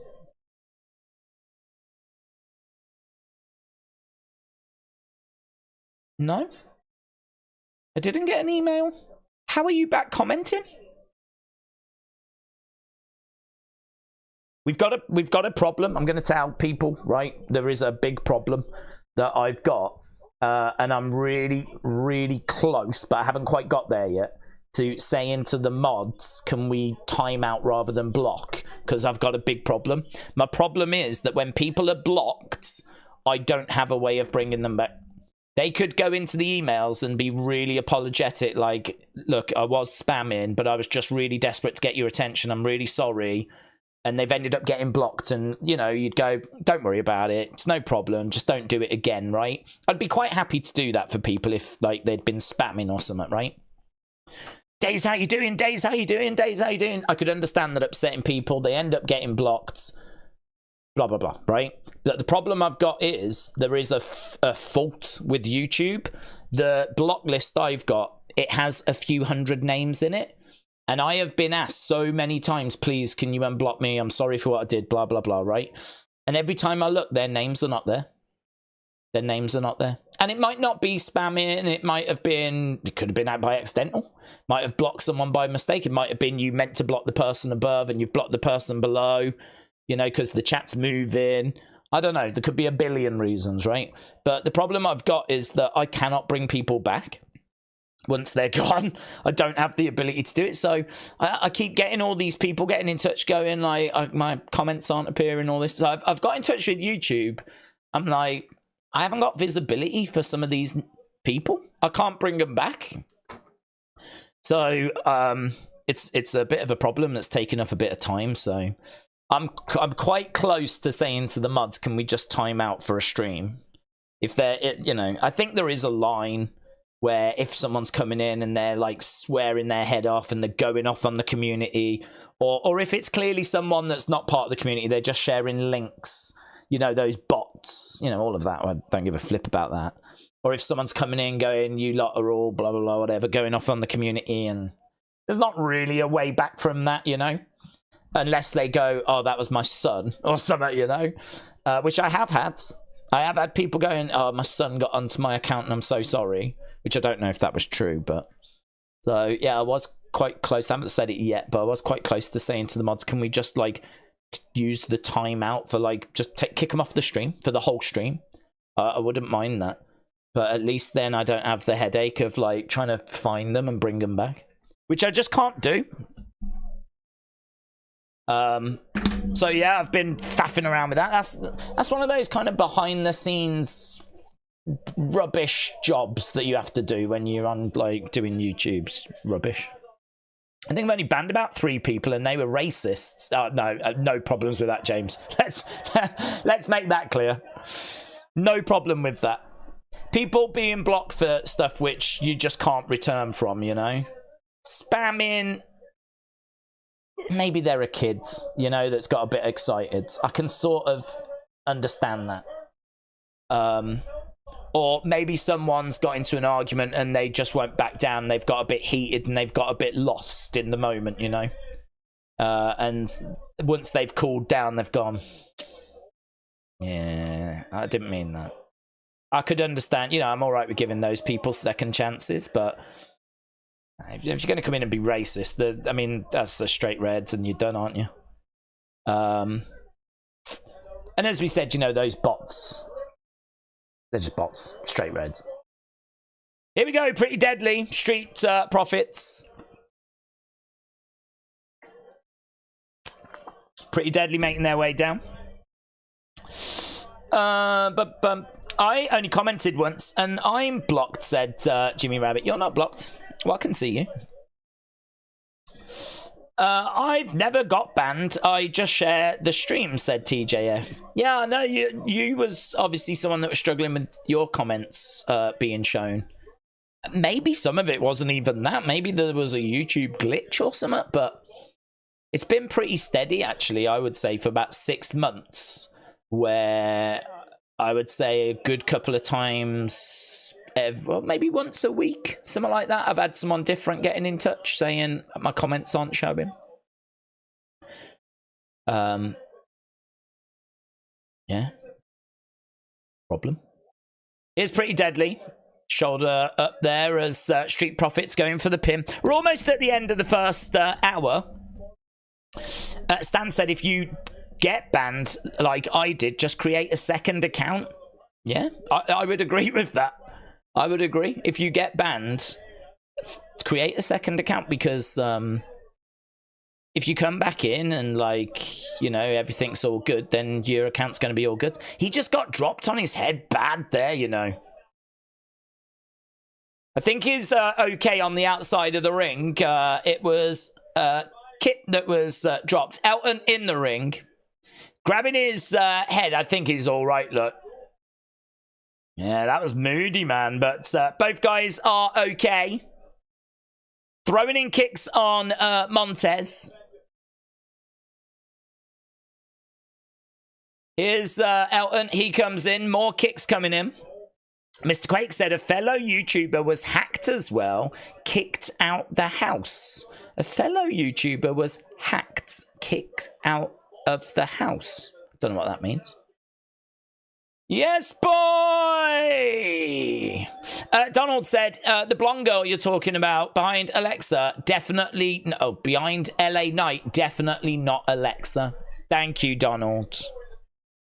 Brony said, I agree with what you said about Jimmy potentially causing Bloodline to lose the tag title match. If Bloodline do become champs, I kind of feel bad for DIY. Where do they go from there? Well, I think, like, you go with the fact that they are still not quite the completed article. I think that you can go with the fact that they're in the mix, but, you know, they're still not maybe the dominant force that they want to be, and so, you know, you build them back up. I mean, eventually what you would do, or what I would do, is you have DIY beat the Bloodline to get those titles back, but you do it a little bit further down the road when the Bloodline are falling apart. So right now we're trying to build the Bloodline because we're going to do Bloodline versus Bloodline, and so you want them as strong as possible. But what about if they lose those titles just before Survivor Series, which then, you know, there's questions about, oh my God, what does this mean? How strong are the Bloodline? Now, they've just been beaten, like, by DIY. You know, so DIY get the belts back. They get to say they beat a massive monster team. They get their belts back. It kind of works for where we are right now. It helps build the Bloodline, and then later it helps sow some seeds of doubt when we need to. So DIY would be fine in the long run. It's just you go with what you need in that moment if in time. And I think right now we do need a strong bloodline. We've got to build the bloodline. We've got to make Solo look good. We've got to make Tama Tonga look good. Jacob makes himself look good. So this is why I wouldn't be against them winning the tag titles. And people would be upset. Oh my God, they've buried DIY, blah, blah, blah, all that nonsense, yeah? The overreaction, the initial overreaction that we know and love. Then... further down the road, DIY get that win back. And, that'd be big for them. Going for the cover on Angelo. Kick out there by Angelo. Pretty deadly. Battling away. They're trying their hardest. They couldn't beat Jacob by himself, said Art King. Well, that would be why it would be so big.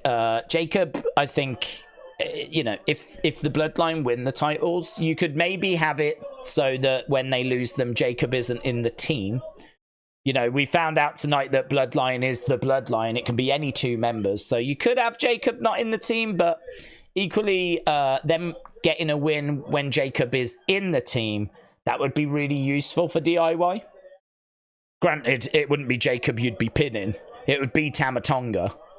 But, I don't know. I'd be a bit split on to whether to have him in the team when they do finally lose them. Here we go. Street Profits looking to put Pretty Deadly away. And they do. It's a win for the Street Profits. Okay, is it Gallows and Anderson now? Here's the OC. Here's the Good Brothers. So after this, I think there's only the Bloodline. That means Bloodline are last. Here we go. NXT Great American Bash on Tuesday. Great American Bash. Great American Bash on Tuesday. A 2-week special event on Sci-Fi. That's on Sci-Fi as well. A 2-week special event on Sci-Fi. Is this because of the Olympics, by the way? B-Fab is a tactical genius, said Trippy Gary. Pretty Deadly lose. Okay, we riot, said Cleveland Brown. Big Time said, do we think WWE still treats SmackDown as a must-watch show on USA? I do worry it gets shafted. No, it'll be fine. That'll be fine. Raw was treated fine when Fox was paying more for SmackDown. I mean, granted, they gave SmackDown the bigger, like, Roman and Bloodline and everything, but, I mean, Raw still got Cody. And still has got the Wyatt Six, and so it's still got, like, there's enough superstars on the WWE roster whereby you're always going to end up with something interesting being on the second brand. I think it's going to be undeniable that Netflix and Raw will be the A show. That will be the main show, but I don't think that SmackDown's going to be like a million miles behind. I don't think it should be too drastically different than what we've seen with Fox and USA Network.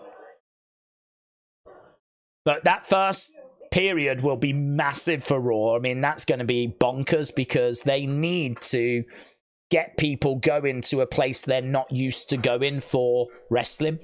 They need to get people going to Netflix, which...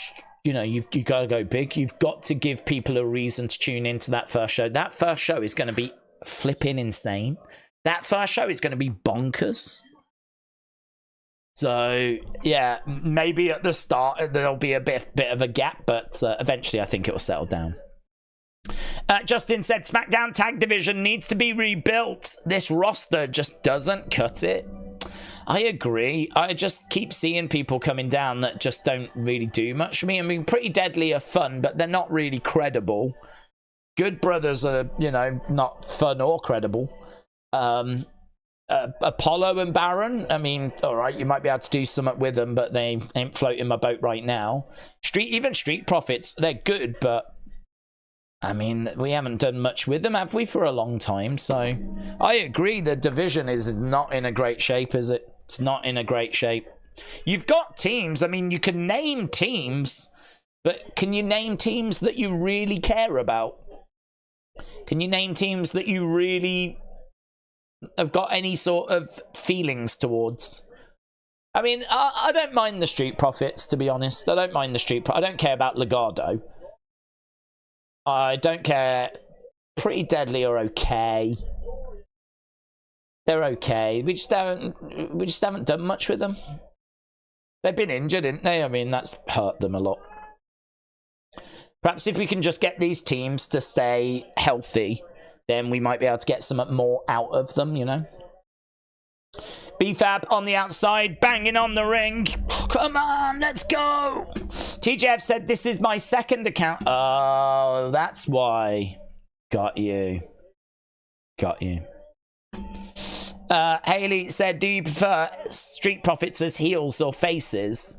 I think you could do either, to be honest. I don't really mind which way you want to go.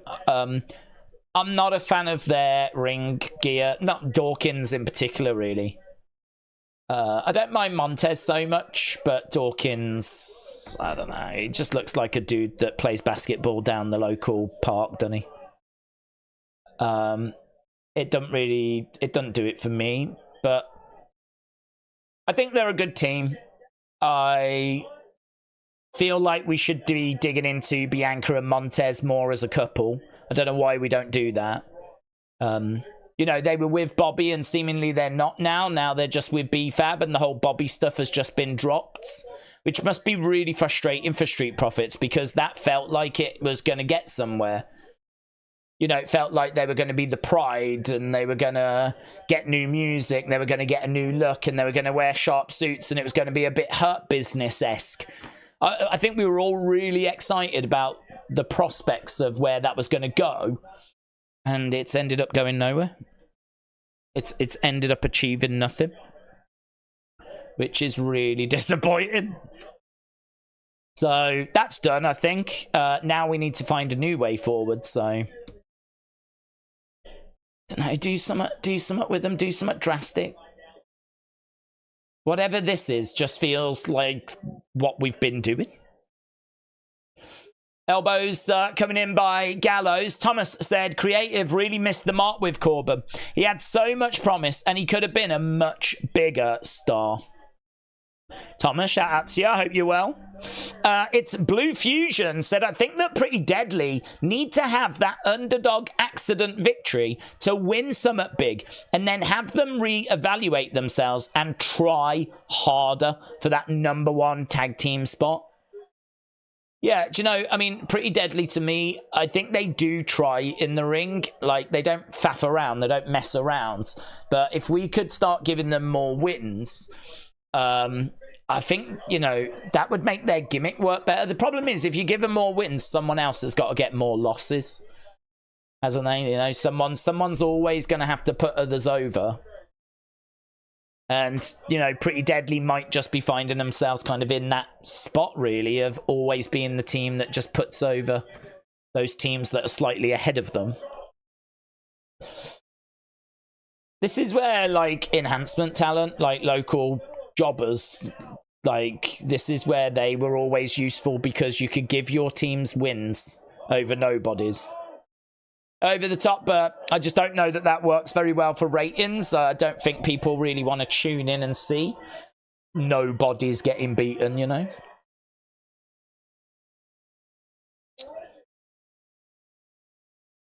Dawkins stuck underneath against the ropes. Oh, spine buster! Big spine buster by Anderson. 2. Kick out. We know these two teams can go, though. Gallows and Anderson against the Street Profits. They could cook. And we have got some nice little moments in this match. Gauntlet match has already been going for quite a bit of time. I think we've had a good 20-odd minutes. Oh, Street Profits get it. Dawkins rolling up Gallows. Street Profits now are going to be taking on Bloodline to close this thing out, but it's a weakened Street Profits.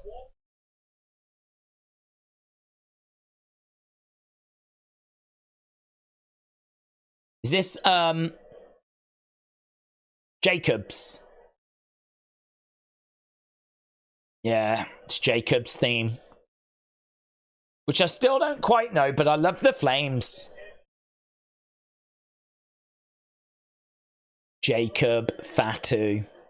Bit weird Bloodline coming out to Jacob Fatu's theme, isn't it? It's a bit weird seeing Solo come out. You wouldn't see Roman coming out to someone else's theme. Like, I feel like this should be Solo's, really. Even though he's not in the match, it should still be his theme. He's the tribal chief. He's the focus, not Jacob. So here we've got the Bloodline making their way down. The Samoan werewolf, says Haley. Big Time said it's a major shift. People have been watching Raw on USA for 31 years. All of a sudden, you have to pay and go out your way to find a streaming service. It is a major shift. It is.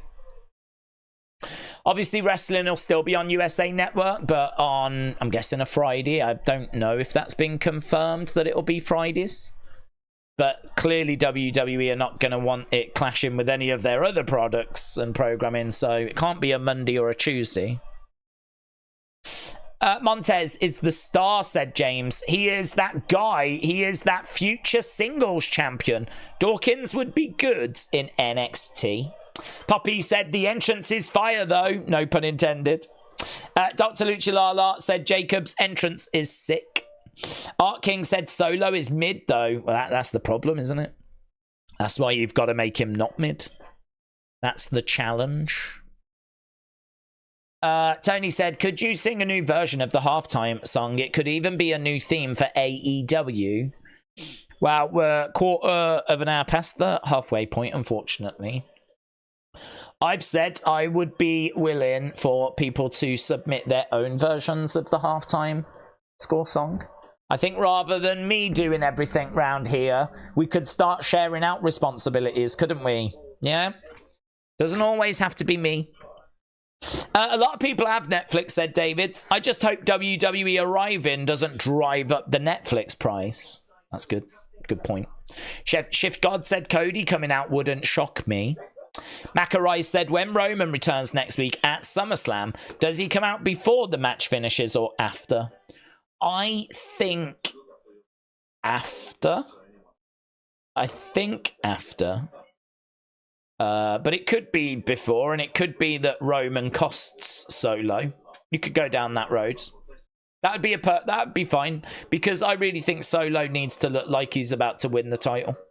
It might weaken Cody a little, but Cody still has the belts, right? And Cody can say, look, there's no guarantee I was about to lose it. I know it didn't look good. I can tell you it didn't feel good, but I'm fairly confident that I would have found a way to victory still. So, you know, but I would have him ragdoll Cody. I mean, that comment that we just had about how Solo is mid, I don't disagree. But that's why the challenge is make him not mid. The answer isn't drop Solo. The answer is make Solo better. So how do you do that? Well, you have to make him credible, don't you? You have to make him look like a monster that Jacob looks like. And so I think he's got to look really good against Cody. And as you said, maybe on the verge of winning, and then you bring Roman out. I vote for Daze doing a hip-hop remix, said Lee Paluchin Larry. Is anything but a Roman return a disappointment? It might just be Paul Heyman returning or Jimmy. A Roman return would be huge, but it's not guaranteed, says Matt.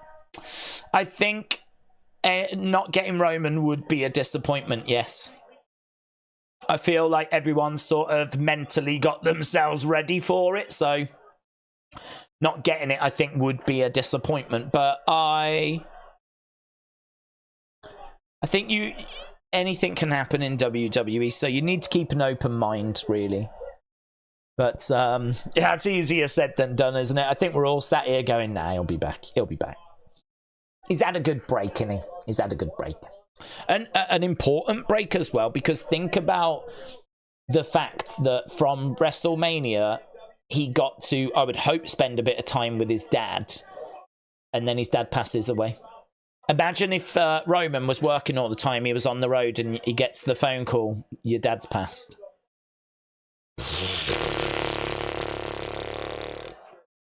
No way, man. I think he's telling the crowd to, like, sit down and acknowledge him. Oh, now he's choking out Dawkins. Get round there, B-Fab. Get round there. Why is she not getting involved? Mess him up, B-Fab. Slap him. Slap the tribal chief. Solo is out there. The crowd are going off. I love you. I love you, my tribal chief. I love you. Jacob's the man, isn't he? Jacob is the man. I love you, my tribal chief. He loves him. He loves him. He's got a shrine to him. Right now he's choking out Dawkins. Solo getting involved on the outsides. Yeah, look, yeah, this is what I did. This is what I can do. Pop, pop, pop, pop, pop. Popping him all over the place, mate. Eye patch, I like it, said Zach. James said, I'd slap the shiz of Solo, said James. Dream match. Flipping dream match. Let's go. Solo Sikoa against James Chadwick. Look at it. Put that into my veins right now.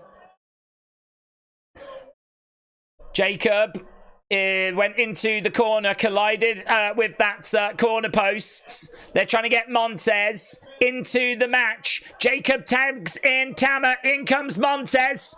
Boom! Clothesline. Tama down. And again. Tama comes up. Duck underneath there by Montez. And again, he picks him up. Spinebuster. Spinebuster. Goes for a super kick. Jacob goes down. Up round the back, gets picked up, lands on his feet.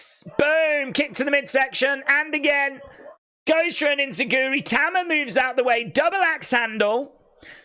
It's a good ending to the Gauntlet match. Good match this, isn't it? Street Profits taking on Bloodline. Tama and Jacob. Montez up top. Boom! Lands on Tama. 2. Oh, super close. Yeah, this might be the best part of the show. There's DIY watching on. DIY watching on. Backstage. We've got Montez looking to go up top. Tama Tonga still down. Jacob on the outsides. Tama collides into Montez. Danny said, what's your favourite theme songs for Raw, NXT, SmackDown? Trick Williams. Number 1. 2. Oh, that was a little weak, but it did the job there by Angelo. Jacob goes to the outsides. Ooh, love that by Tama. Look, I thought he was going to go for a simple clothesline, but he dropped down, grabbed the leg. Dawkins on the outside. Montez over the top. Yes! Over the ring post, comes crashing down. Oh, let's go. Let's go. Look at the pained look on the face of Solo. Right now, we've got Montez climbing up. He's looking to put him away. Oh, Tama moves. Tama moves. Clothesline. Boom. Down goes Montez. Against the ropes. Through the ropes. Jacob Fatu in the ring, getting down to the end of this gauntlet. Oh, he's got him up. Boom! Plants him down. Jacob Fatu. He's got Montez. Super kick. Oh, connects. Power bomb. No, Samoan. Lovely. Love it. Samoan drop. Jacob Fatu is going up for the moonsault. Boom! Connects! Connects! 1, 2, 3. Bloodline win the Gauntlet match. And that was a real fun finish to that match. Jacob looking as dominant as ever. Jacob Fatu. Let's get scores. Scores on the doors. All of the doors. Let's get those scores. Dun, dun, dun, dun, dun. James said I'd beat Solo so bad. He'd be begging Roman for forgiveness. I can see that, James. I could see that.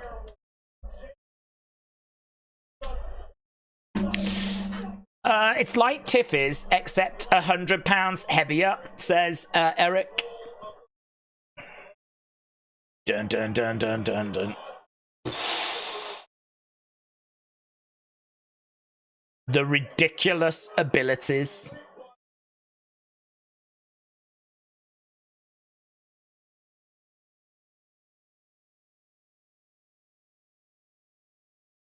He's got it, innit? He's got it. The intensity.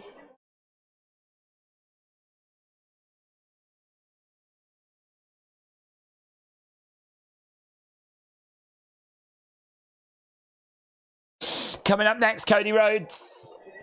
Oh my God, I love him. I effing love him, said Adam. Fatu is gods. Alan said Jacob is the best. Jacob is a freaky athlete, says Eric. Jacob is just unfair, said K-Dub. So we've got...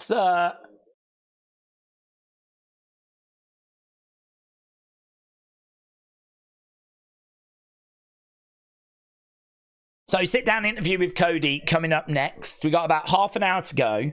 WrestleMania said, surprised that Tama and Loa aren't the team and Jacob isn't going for a mid-card title.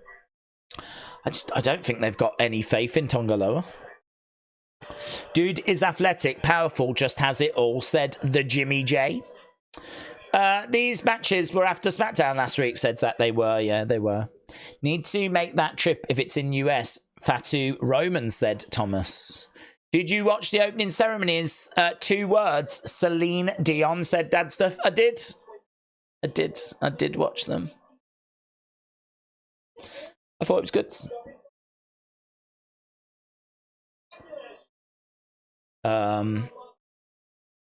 2 words though. Daft Punk. That's what it should have been. Forget Celine Dion. Should have been Daft Punk. We knew that Jacob would outshine the rest of the bootleg bloodline, said TJF.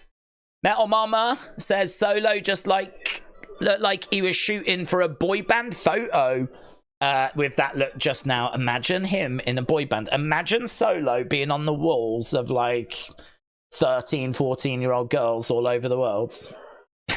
I want to live in that world. I want to live in the world where Solo is a teen heartthrob.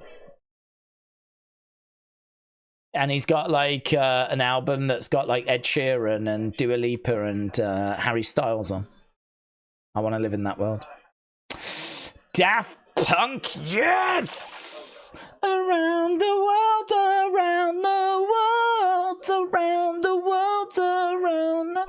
Wow, wow, wow, wow, wow, wow, wow, wow. One more time about the feelings of me. We're gonna celebrate. Oh, but no, we get some boomer woman singing a boomer song on some scaffolding. And that's entertainment. Not in my world. Robot rock. That's what we should have had. Eh? Little bit of the old robot rock. Daze, Solo sings a national anthem and it would sell. It would sell. You're absolutely right. Especially if he was wearing white with like the shirt unbuttoned. Why not sing more in the stream, said Tony. Oh, because I like having viewers. James said that's because Tonga Loa hit his own brother's head instead of hitting him in his head. I know, yeah. He botched low blow, didn't he? You're right. Just for that alone, he can't be trusted. He cannot be trusted. Dr. Lucha Lala said, can we get Liv and Dom wedding soon? Oh my God. I think he got married, didn't she, Blair Davenport? She got married to Riley Osborne. Not on the show, in real life. They took it one step further. They decided to do it for reals. That's commitment. That is commitment. You make watching wrestling more entertaining. Keep up the singing, said Carla. Thank you, Carla. Thank you. New album dropping later this year. I'm going to call it Fat. Fat. Something like that. Because right now, maybe the biggest album in the world is Brat, which is the word brat on like a green background. So I'm going to have Fat, but with a PH on a pink background. I don't know. I'm going to try and ride the Charlie XCX wave. I don't know. What's this? Who's this? Grayson Waller is here. So is Austin Theory.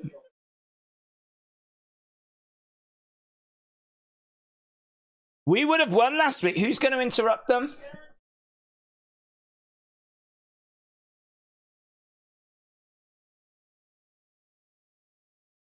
They're talking about Terence Crawford. Is he going to be coming out? You're going to come out here and apologize?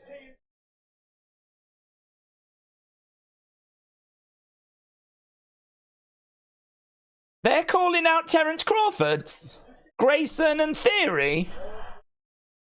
He's coming out, you know. Terence Crawford's. So, somehow they've got graphics and an entrance thing. Here is Terence Crawford, who I think is #1 on the pound for pound list.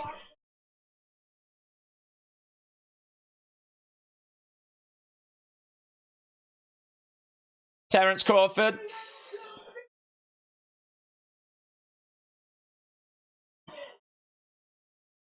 #1 pound face, just pacing back and forth in the entranceway as he's getting his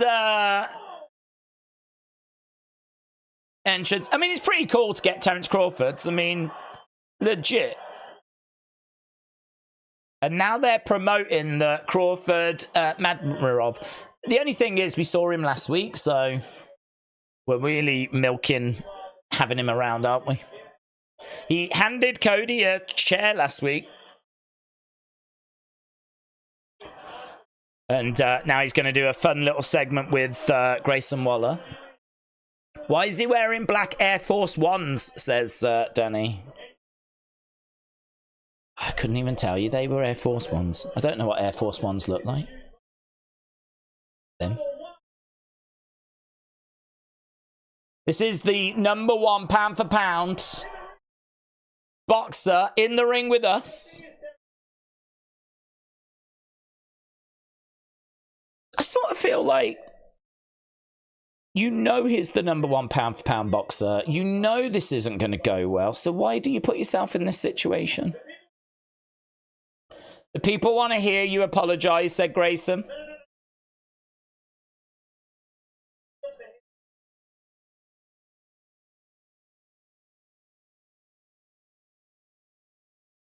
You need to apologize for thinking that you belong in the ring with A-Town Down Under.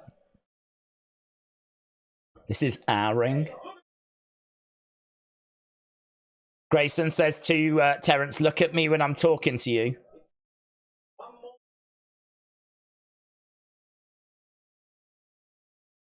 My boy's gonna knock you out. Grayson backs up. Oh, big shot there by Terence. Down goes Austin Theory. Oh, and Grayson Waller was the one that sort of set that up as well. And Grayson jumps out the ring. So, boom, little segment where Austin Theory gets knocked. He sold it really well as well. He was down on the floor and he was like...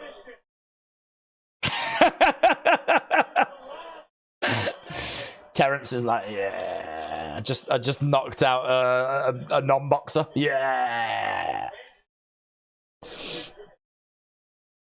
Let's go. He's fighting for SummerSlam. It's going to be in Saudi, said Poppy. Alan said, hello, Daze and chat. Hello, Alan. James said, would you say that WWE is back in the mainstream? I can't really answer that, can I? I mean, it doesn't feel like it is to me. But people might tell me that it is in America. But I feel like if it was in the mainstream, we'd see lots of people talking about sports stars, talking about Roman, talking about Cody, talking about The Rock being back. I don't see any of that. I think it's in a good place. But what is the mainstream anymore? That you would need people talking and referencing it, wouldn't you, on a regular basis?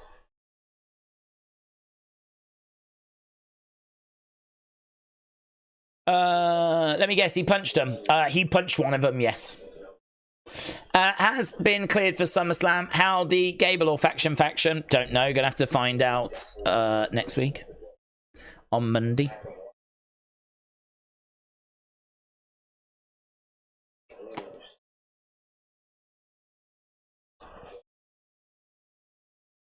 Okay, we've got Cody's interview. I sit here alone. I've got no Randy. I've got no Kevin Owens.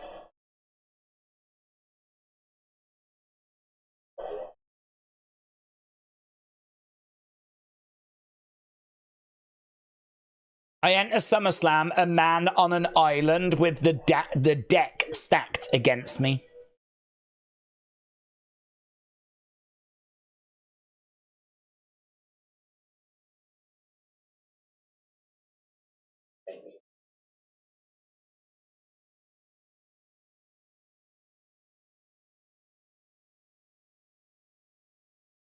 Yeah, that's a good point, you know, from Cody. I really like that point from Cody. Cody said, I owe it to the people to fight with passion so that this title doesn't slip back into the hands of the Bloodline. It's true, the Bloodline want to get their mitts on that again. Cody wants to offer us an alternative champion. An alternative future. One where he has that title. Not the Bloodline again. I challenge you to meet me in the ring next week. 1-on-1. So he's challenging Solo.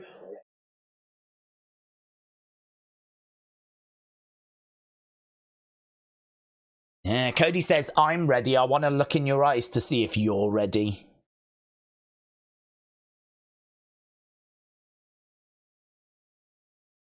It's good. Didn't mind that. If Wyatt 6 isn't on SummerSlam, I'm going to log onto Twitter and complain, said Lee Paluchin Larry. I'll be right there with you. I'll be right there with you. Okay, up next. Is this our main event? It's got to be in it. Bailey and Michin against Nia and Tiffany. 1-on-1 with the great one, said Corey. Solo ain't that guy, said James. Is it commercial break? Monday. Raw. Sci-fi. Raw on Sci-fi.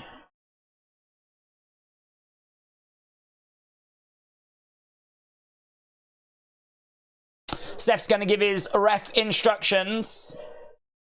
And that's it. That's it. Just 3 hours of that, apparently. 3 hours of Seth giving his instructions. It's going to be sick. He's going to go through every rule. Imagine John Fury, Shannon Briggs in WWE, said Spartan Major. Let's go. Just him shouting about the Saudis.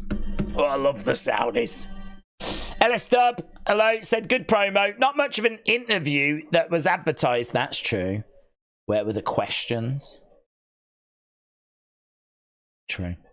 Basty said, Daze, where would you rank Ethan Page amongst the top heels in WWE? pretty low, to be honest, because we haven't seen much from him. Just haven't seen much from him. I mean, he had a match with Trick, which was not brilliantly received when they went to the Apex. Then he won that Fatal 4-Way, but he won because he sort of fell onto Javon. So it was a bit of a lucky victory. And then the past couple of weeks, he's come out and he's got upset at Oro. And, you know, he's been doing a bit of talking. So, to be honest, there ain't loads to judge him on. There. So, for me, I think he is someone that seems to be very comfortable talking with a live microphone. Doesn't seem not fazed by that in the slightest. Very confident, clear with his delivery. So, but I can't give you any killer promos yet. Match-wise, I've seen him a couple of times. I can't give you any good matches yet, so I'm still sort of learning about him, finding out about him, really. So at the moment, I would say low, but mainly for a reason that we just haven't seen much. But he is the NXT champion, but the way that came about, you know. It's good work by WWE because he can obviously now gloat to being someone that came in and got to the belt in like 40 odd days. But the way that it was actually done is it was done in a very fortunate way. So, but I know he's got a lot of fans. People seem to have really gravitated towards him. I don't know where from, TNA maybe, if he was there. It can't have been AEW because we didn't really do much with him. So maybe a bit on social media and maybe a bit with TNA. But so far, there ain't much to judge him on, really. So come back to me in a few months and we'll see. What's your favourite Raw theme, said Danny. Raw theme.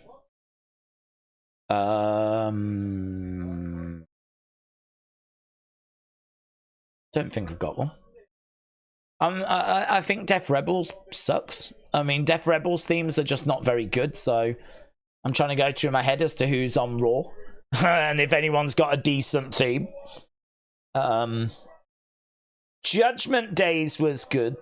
If they've got like little variations now. They've got their own, haven't they? But when it was just that original Judgment Day theme, you wanna lean yourself the only way. On the other side. That one. Thought that was good. I enjoyed that. I don't really like the variations of them, though. Don't like Gunther's. Preferred his when he was in NXT. Don't like Liv's. Sucks.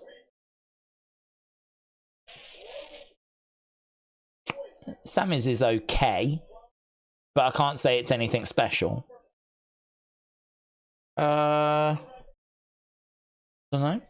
There ain't much, is that? Jay's is alright, but I think it's more the crowd than the theme. The theme ain't that special. So, Caden and Katana. Them, I'll go with them. Caden and Katana. We got somewhere. Okay, here's Andrade and Byron Saxton.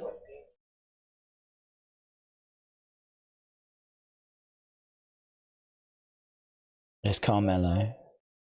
He's cooked, man. He's cooked. We're done, you missed. Let's talk about how the crowd didn't miss you when you decided to leave. Oh, great from Carmelo. Carmelo and Andrade. You're not LeBron.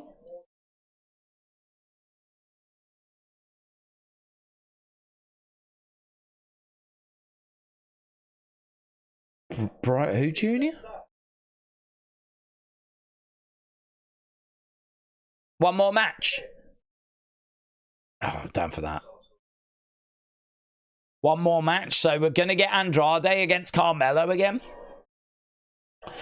Oh, Meechins is good. Amma.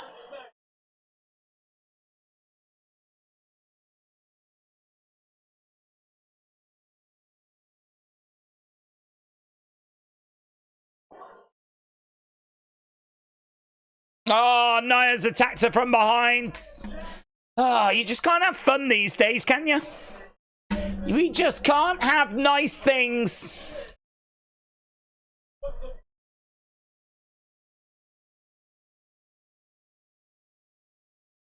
Yeah, what's the point in attacking her? Well, to get the advantage.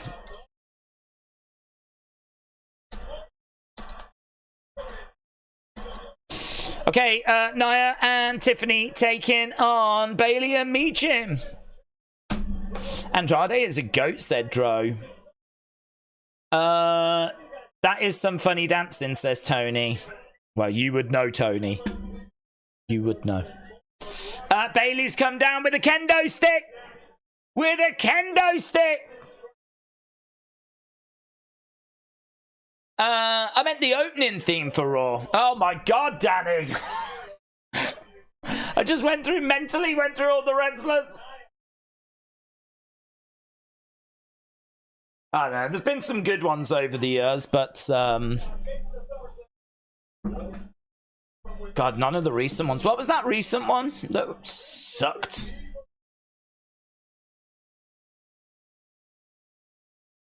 I remember that recent one, which, oh God, I hate it. Oh, Legendary. Legendary. Oh, I hated that so much. Poppy Croc said, maybe they'll put Andrade with Charlotte when she's back. Well, I thought we were going to commercial break, you know, but we've gone straight into the match. Bailey going into the corner. Bailey and Tiffany. Carla said, here's a tip for singing and dancing. Well, I do whatever I can, really, to entertain. To help get us through those quiet periods. Bailey looking for a clothesline. Tiffany gets kicked. She goes down. Bailey jumps on top, raining down some shots. Bailey against the ropes. Back elbow, back of the head. And down goes Tiffany. Kick out. Matt said past 3-4 Smackdowns have been nearly missable. Right, we've got Bailey with a big boots. They're trying to get this one out the way, says Art King. I think this is our main event. We haven't got anything else that's been advertised, have we? I think we've done everything, so I think this is going to see us through. Kick coming into the midsection there by Tiffany. How many matches have we had today? I suppose the Gauntlet match. Oh my God, I need to end that Gauntlet poll, don't I? Yeah, 3 matches is what we will have had. I suppose part of that problem is because it was filmed last week. So it means that, like, they didn't want maybe loads of matches. That actually got a great rating, you know. Great 56 for the Gauntlet match. Ooh, Tiffany gets caught there by Bailey. 1, 2, shoulder up. Tiffany, and has she got a mark on her nose? It was a shot to the face. I don't know if it's caused a little mark on her nose. She's still sort of holding it momentarily. Tag being made. No, Nia comes over. Yeah, I think she has. Has she got a graze or a mark or something? Attack there by Tiffany. Tiffany against the ropes. Oh, double stomp there by Tiffany. 1, 2. No. Oh, no, I don't think she does. So, double stomp as we go to commercial break. So, Tiffany and Nia against Bailey and Meechin. Boom, boom, boom.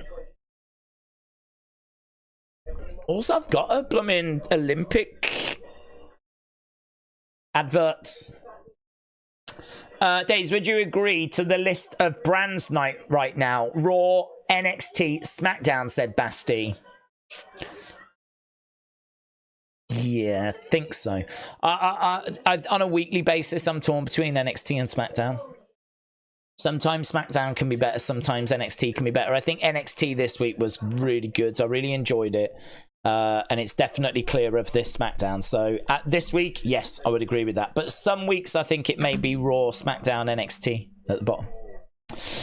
Daze, did you watch any cricket recently? I saw the start of the test today. It was England against West Indies at Birmingham. And if it makes it to day 4, and I really hope it does, I'm going. I've got tickets. So today was day 1. I think West Indies scored 295, something like that, 98. So that's what they scored. And now it's England's go, and they're like 38 for 3.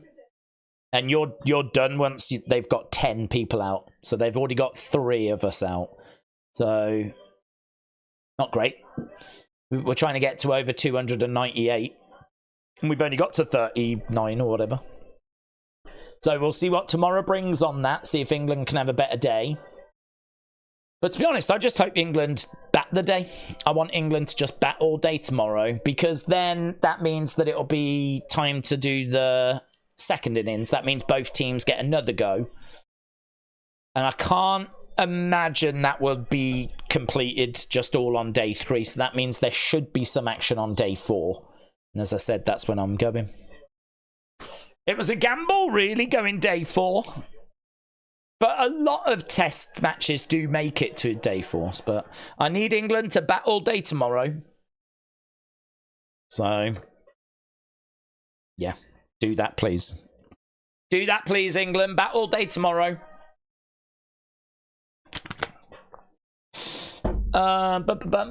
England usually get carried by one player, said Spartan Major.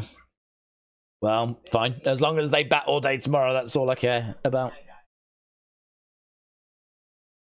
I'm surprised. Oh, Test cricket is the best sport ever, said Rated R Superstar. I love it. I can't really. I mean, I would watch it if there was a reason to watch it, but it's only really England that I watch when it comes to Test cricket. Right, we are going back. We've got 12 minutes left to go. Are we getting both tag team championship matches on SmackDown next week, men and women? I haven't seen, to be honest. I think there was a little rundown of what next week was going to bring, but I didn't see. Over in the corner goes Bayley. She goes down. Tiffany looking out at the crowds.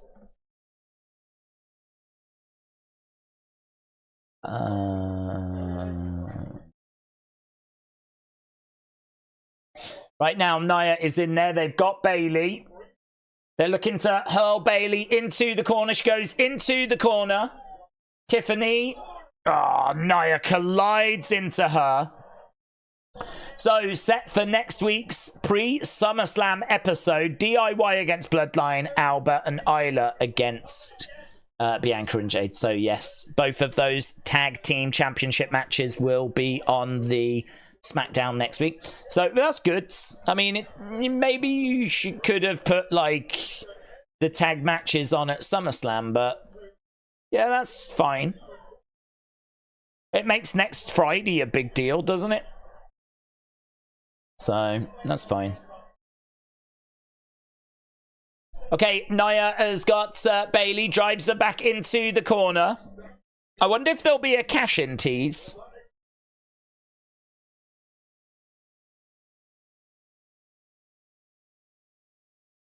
Bayley is down and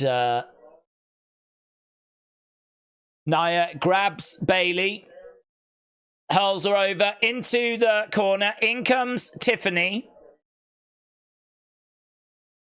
Tiffany charges over, collides into Bayley. Bayley goes down on her hands and knees. Michin struggling on the outside. This match just feels quite slow, a little bit plodding. This match doesn't really feel like the main event we needed. Crowd are into it, though. They're chanting, "Let's go, Bayley," so the crowd are into it. But I was hoping for a bit more, really, I suppose. Boom. Stratton planting Bayley, but Bayley manages to get her shoulder up.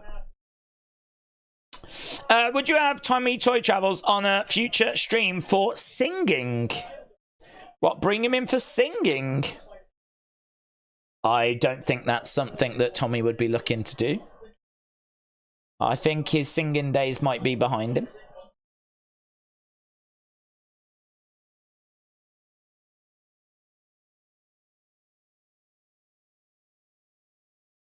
Okay, so right now we've got Nia grabbing a bit of a sleeper hold on Bayley.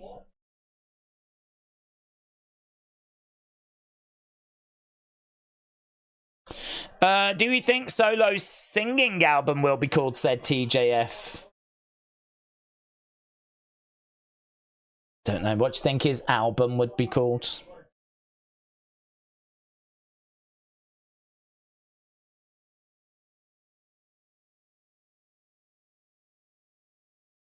SmackDown is about to get very good soon, said Amethyst. Yeah, it's just a bit flat. I mean, this ain't it, is it?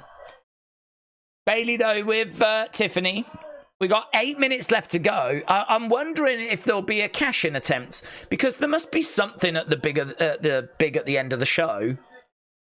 The past few weeks, or maybe Meechin turning on Bayley. Meechin turning on Bayley. Tiffany trying to cash in. Meechin in the corner, trying to get Bayley to come over. Tag, in comes Nia. Nia collides into Bayley. Bayley goes down. Meechin struggling here. Over into the corner goes Bayley. Oh, Nia charges into the corner. Tag mates. Tiffany grabbing the leg of Bayley. Tiffany goes down. In comes Meechin, neckbreaker. Boom, she plants Tiffany. Meechin trying to kip up. She sort of did, but she is kind of selling a bit of an injury at the moment. Into a DDT there by Meechin. Tiffany goes down. 1, 2. Shoulder up. Shoulder up. Again, against the ropes. Through the ropes goes Meechin. Lands onto Nia. Nia goes down. Meechin looking out at the crowds. Getting back through the ropes. She's perched up top. Missile dropkick misses by Meechin. Tag. I like how Tiffany was using the ropes there. She was like using them to kind of pull herself along to Nia. Tag was made. Nia's in there. Bayley's in the ring now. We got a little bit of momentum into the match. Knee to the side of the head there by Bayley. Grabbing the leg of Nia. Dragging Nia. Bayley to the outside. Climbing up. Bayley looking to get perched. She drops an elbow. Lands on Nia. 1, 2. Oh. And it is a save by Tiffany. Big clubbing blows coming in. She gets thrown to the outside, Tiffany. Here's Nia. She's got Meechin on her shoulders. 5 minutes left to go in this one. I need to get the poll set up. Solo's album would be I'm Talentless, says James. Oh, here comes the Annihilator. Boom! 1, 2, 3. Nia pins. Nia pins Bayley. I could understand this being... Well, I don't know. Would it be upsetting now if she tries to cash in? Would it be upsetting? She's looking over at her. I think Nia would be upset if she cashed in, but I've said before, why would it be a problem? Just have a friendly match with Tiffany at SummerSlam. Best woman wins.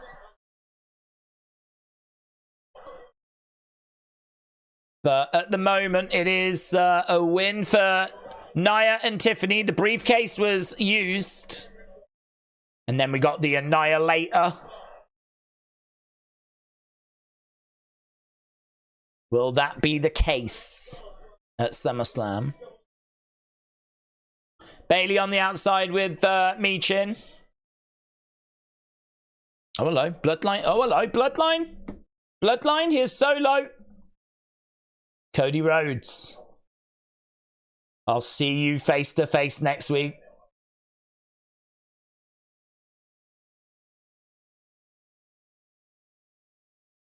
So he's saying about how the Tongan's going to bring back the tag titles and how he's going to bring back the Undisputeds.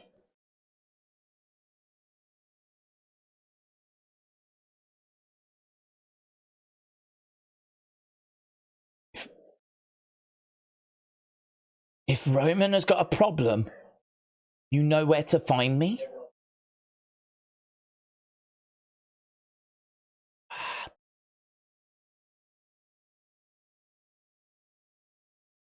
Roman gets a mention as the Ulafala is placed over Solo's neck.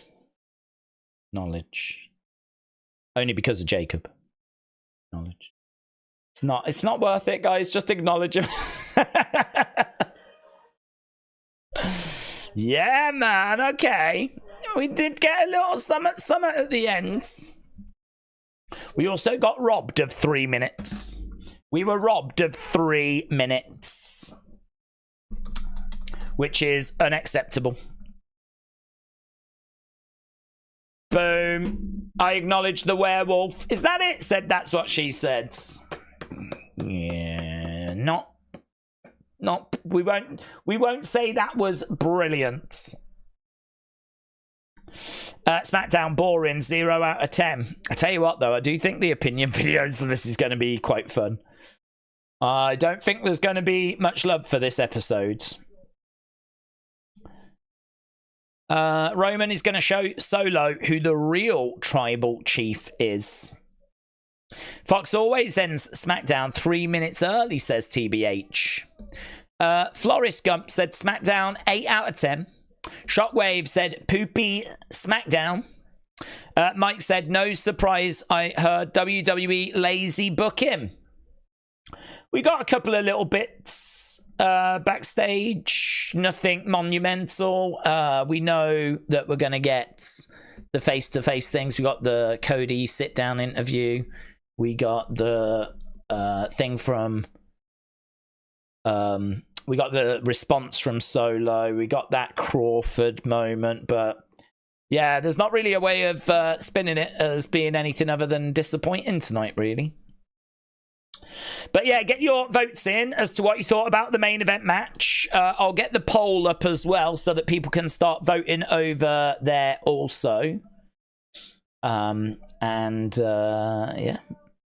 Did they show the part that Cody punched the prime bag, the prime bottle thing? No, that was after the show, wasn't it? Which wrestler would you change their gimmick, theme, and moves? I don't think that's the time now, Danny. That is one that is before SmackDown because we are literally about to run away. Danny said 4 out of 10. 5 said Ashma. Quite disappointing with this week's SmackDown other than the Gauntlet match, which was pretty poor overall. I would give it a 4. Blue Chew said AEW wins this week. WWE needs to pick up the pace next week. Metal Mama says horrible, -1. I might just be coming down from my high of being in real life on Monday. Yeah, we know you were there Monday. We know. Do you know why? Because the chat was a much nicer place to be.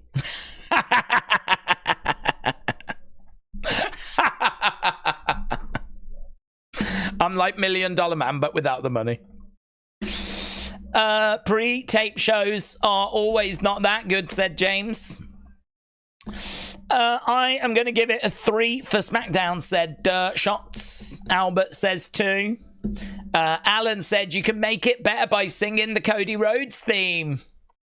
Cody Rhodes, Cody Rhodes, Cody Rhodes, Cody Rhodes, and Dusty too. There we go. That is the theme for Cody Rhodes. I think there might be a mention of Dustin in there, but I'm not sure. So 63, 13, 13, and 9. That gets a good 87% rating. Lovely. I'm going to run away and I might have a little cry, actually. Might have a little cry. Just have a little cry. Because this week was not amazing for SmackDown. I won't. I'm too busy. And then, but we're back tomorrow anyway with UFC. And then we're back on Monday, aren't we, with the old Wyatt Six? Eh? You know, the old Wyatt Six. Remember them guys? Rabbits and ducks and everything. They're back on Monday, so it'll be fun to see what they've got in store. And hopefully a flipping match gets announced. That would be good. So I'm going to love you and leave you. Thank you so much for watching. Appreciate all the support. Have a lovely weekend. Enjoy the Olympics.